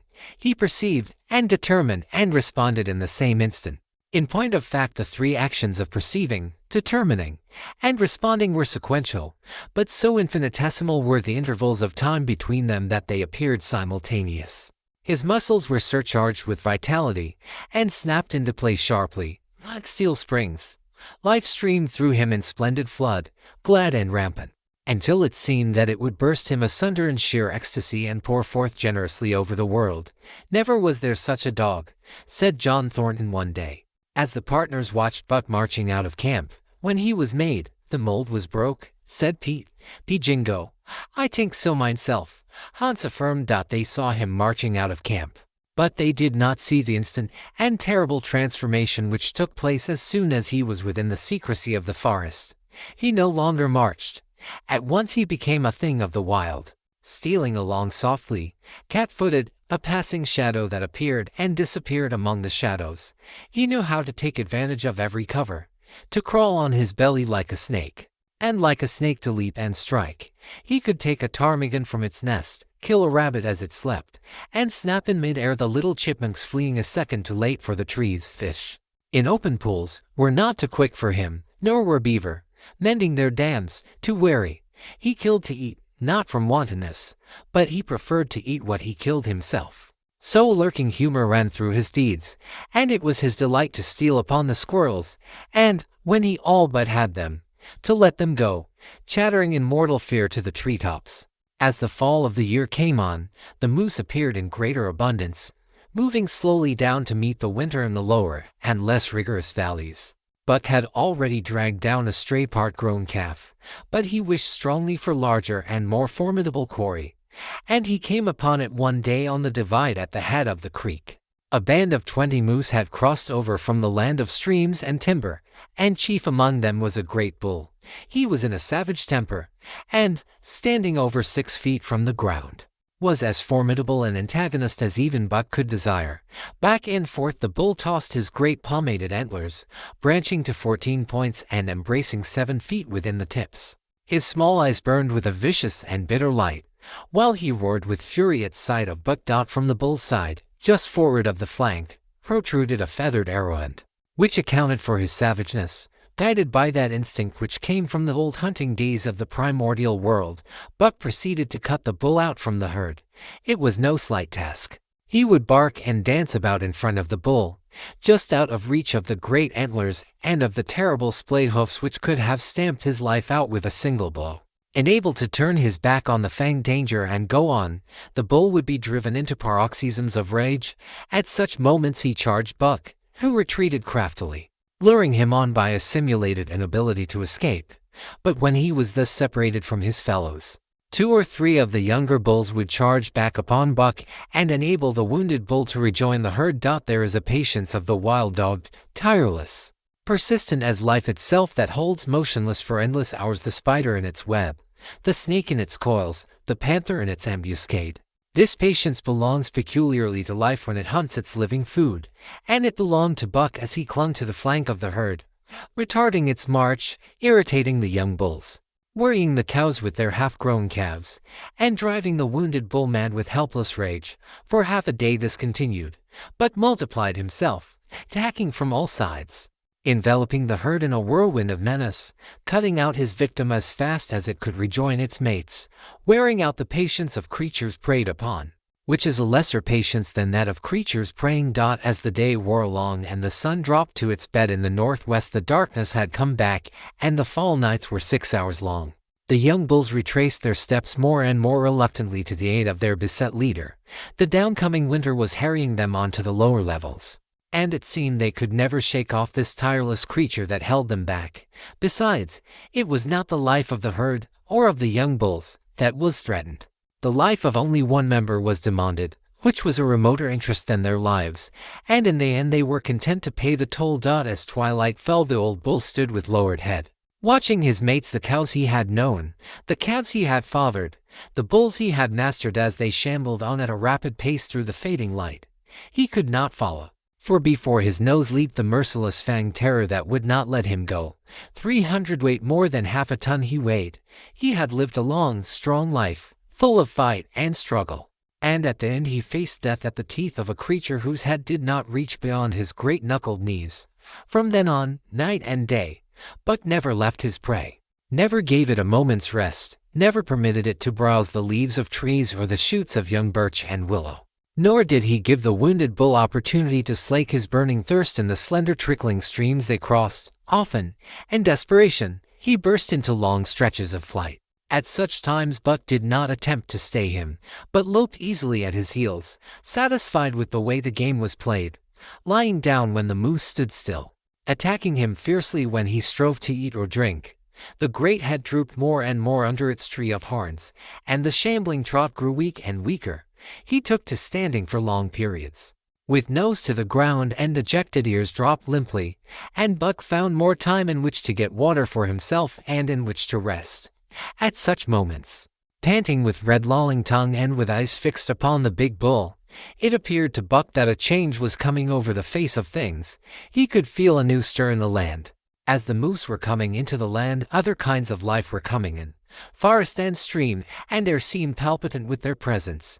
The news of it was borne in upon him, not by sight, or sound, or smell, but by some other and subtler sense. He heard nothing, saw nothing, yet knew that the land was somehow different, that through it strange things were afoot and ranging. And he resolved to investigate after he had finished the business in hand. At last, at the end of the 4th day, he pulled the great moose down. For a day and a night he remained by the kill, eating and sleeping turn and turn about. Then rested, refreshed and strong, he turned his face toward camp and John Thornton. He broke into the long easy lope, and went on, hour after hour, never at loss for the tangled way, heading straight home through strange country with a certitude of direction that put man and his magnetic needle to shame. As he held on he became more and more conscious of the new stir in the land. There was life abroad in it different from the life which had been there throughout the summer. No longer was this fact borne in upon him in some subtle, mysterious way. The birds talked of it, the squirrels chattered about it, the very breeze whispered of it. Several times he stopped and drew in the fresh morning air in great sniffs, reading a message which made him leap on with greater speed. He was oppressed with a sense of calamity happening, if it were not calamity already happened, and as he crossed the last watershed and dropped down into the valley toward camp, he proceeded with greater caution. 3 miles away he came upon a fresh trail that sent his neck hair rippling and bristling. It led straight toward camp and John Thornton.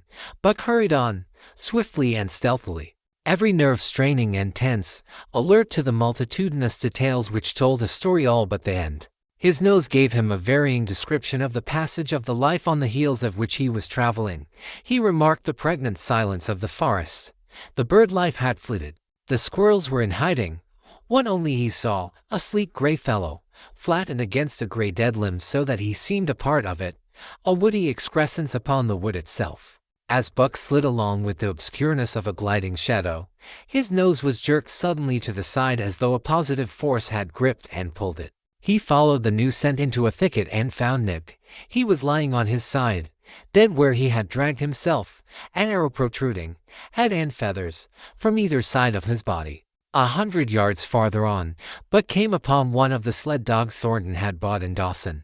This dog was thrashing about in a death struggle, directly on the trail, and Buck passed around him without stopping. From the camp came the faint sound of many voices, rising and falling in a sing-song chant. Bellying forward to the edge of the clearing, he found Hans, lying on his face, feathered with arrows like a porcupine.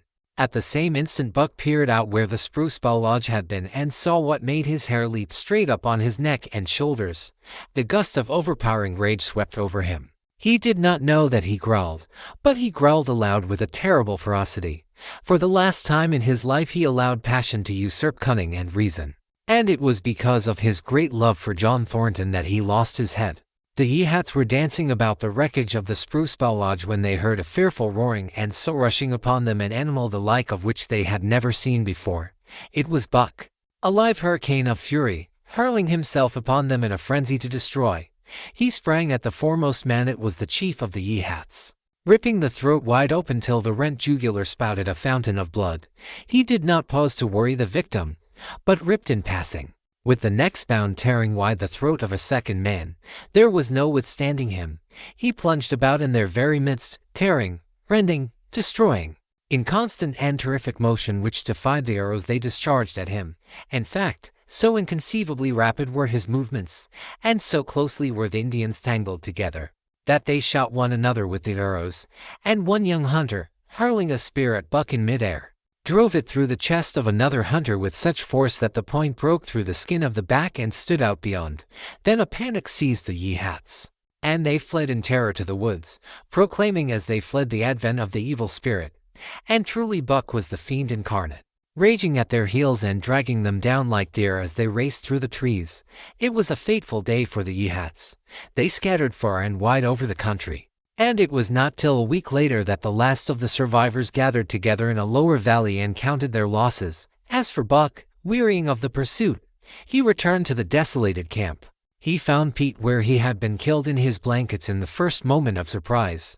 Thornton's desperate struggle was fresh written on the earth, and Buck scented every detail of it down to the edge of a deep pool. By the edge, head and 4 feet in the water, lay Skeet, faithful to the last. The pool itself, muddy and discolored from the sluice boxes, effectually hid what it contained, and it contained John Thornton, for Buck followed his trace into the water, from which no trace led away. All day Buck brooded by the pool or roamed restlessly about the camp. Death, as a cessation of movement, as a passing out and away from the lives of the living, he knew. And he knew John Thornton was dead. It left a great void in him, somewhat akin to hunger, but a void which ached, and which food could not fill. At times, when he paused to contemplate the carcasses of the Yeehats, he forgot the pain of it, and at such times he was aware of a great pride in himself, a pride greater than any he had yet experienced. He had killed man, the noblest game of all, and he had killed in the face of the law of club and fang. He sniffed the bodies curiously. They had died so easily. It was harder to kill a husky dog than them. They were no match at all, were it not for their arrows and spears and clubs. Thenceforward he would be unafraid of them except when they bore in their hands their arrows, spears, and clubs. Night came on, and a full moon rose high over the trees into the sky, lighting the land till it lay bathed in ghostly day. And with the coming of the night, brooding and mourning by the pool, Buck became alive to a stirring of the new life in the forest other than that which the Yeehats had made. He stood up, listening and scenting. From far away drifted a faint, sharp yelp, followed by a chorus of similar sharp yelps. As the moments passed the yelps grew closer and louder. Again Buck knew them as things heard in that other world which persisted in his memory. He walked to the center of the open space and listened. It was the call, the many-noted call, sounding more luringly and compellingly than ever before. And as never before, he was ready to obey. John Thornton was dead. The last tie was broken. Man and the claims of man no longer bound him, hunting their living meat, as the Yeehats were hunting it, on the flanks of the migrating moose. The wolf pack had at last crossed over from the land of streams and timber and invaded Buck's Valley. Into the clearing where the moonlight streamed, they poured in a silvery flood. And in the center of the clearing stood Buck, motionless as a statue, waiting their coming. They were awed, so still and large he stood, and a moment's pause fell, till the boldest one leaped straight for him. Like a flash Buck struck, breaking the neck. Then he stood, without movement, as before, the stricken wolf rolling in agony behind him. 3 others tried it in sharp succession, and one after the other they drew back, streaming blood from slashed throats or shoulders. This was sufficient to fling the whole pack forward, pell-mell, crowded together, blocked and confused by its eagerness to pull down the prey. Buck's marvelous quickness and agility stood him in good stead, pivoting on his hind legs, and snapping and gashing. He was everywhere at once, presenting a front which was apparently unbroken, so swiftly did he whirl and guard from side to side. But to prevent them from getting behind him, he was forced back, down past the pool and into the creek bed, till he brought up against a high gravel bank. He worked along to a right angle in the bank which the men had made in the course of mining. And in this angle he came to bay, protected on 3 sides and with nothing to do but face the front. And so well did he face it, that at the end of half an hour the wolves drew back discomfited. The tongues of all were out and lolling, the white fangs showing cruelly white in the moonlight. Some were lying down with heads raised and ears pricked forward, others stood on their feet, watching him, and still others were lapping water from the pool. One wolf, long and lean and gray, advanced cautiously, in a friendly manner, and Buck recognized the wild brother with whom he had run for a night and a day. He was whining softly, and, as Buck whined, they touched noses. Then an old wolf, gaunt and battle-scarred, came forward. Buck writhed his lips into the preliminary of a snarl, but sniffed noses with him, whereupon the old wolf sat down, pointed nose at the moon, and broke out the long wolf howl. The others sat down and howled, and now the call came to Buck in unmistakable accents. He, too, sat down and howled. This over, he came out of his angle, and the pack crowded around him. Sniffing in half-friendly, half-savage manner, the leaders lifted the yelp of the pack and sprang away into the woods. The wolves swung in behind, yelping in chorus, and Buck ran with them, side by side with the wild brother, yelping as he ran. And here may well end the story of Buck. The years were not many when the Yeehats noted a change in the breed of timber wolves, for some were seen with splashes of brown on head and muzzle, and with a rift of white centering down the chest. But more remarkable than this, the Yeehats tell of a ghost dog that runs at the head of the pack.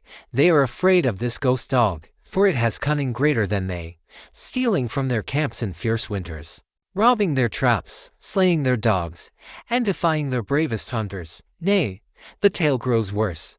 Hunters there are who fail to return to the camp, and hunters there have been whom their tribesmen found with throats slashed cruelly open and with wolf prints about them in the snow greater than the prints of any wolf. Each fall, when the Yeehats follow the movement of the moose, there is a certain valley which they never enter, and women there are who become sad when the word goes over the fire of how the evil spirit came to select that valley for an abiding place. In the summers there is one visitor, however, to that valley, of which the Yeehats do not know. It is a great, gloriously coated wolf, like, and yet unlike, all other wolves. He crosses alone from the smiling timberland and comes down into an open space among the trees. Here a yellow stream flows from rotted moose hide sacks and sinks into the ground, with long grasses growing through it, and vegetable mold overrunning it and hiding its yellow from the sun. And here he muses for a time, howling once, long and mournfully, ere he departs. But he is not always alone. When the long winter nights come on, and the wolves follow their meat into the lower valleys, he may be seen running at the head of the pack through the pale moonlight or glimmering borealis, leaping gigantic above his fellows, his great throat a bellow as he sings a song of the younger world, which is the song of the pack. Indeed.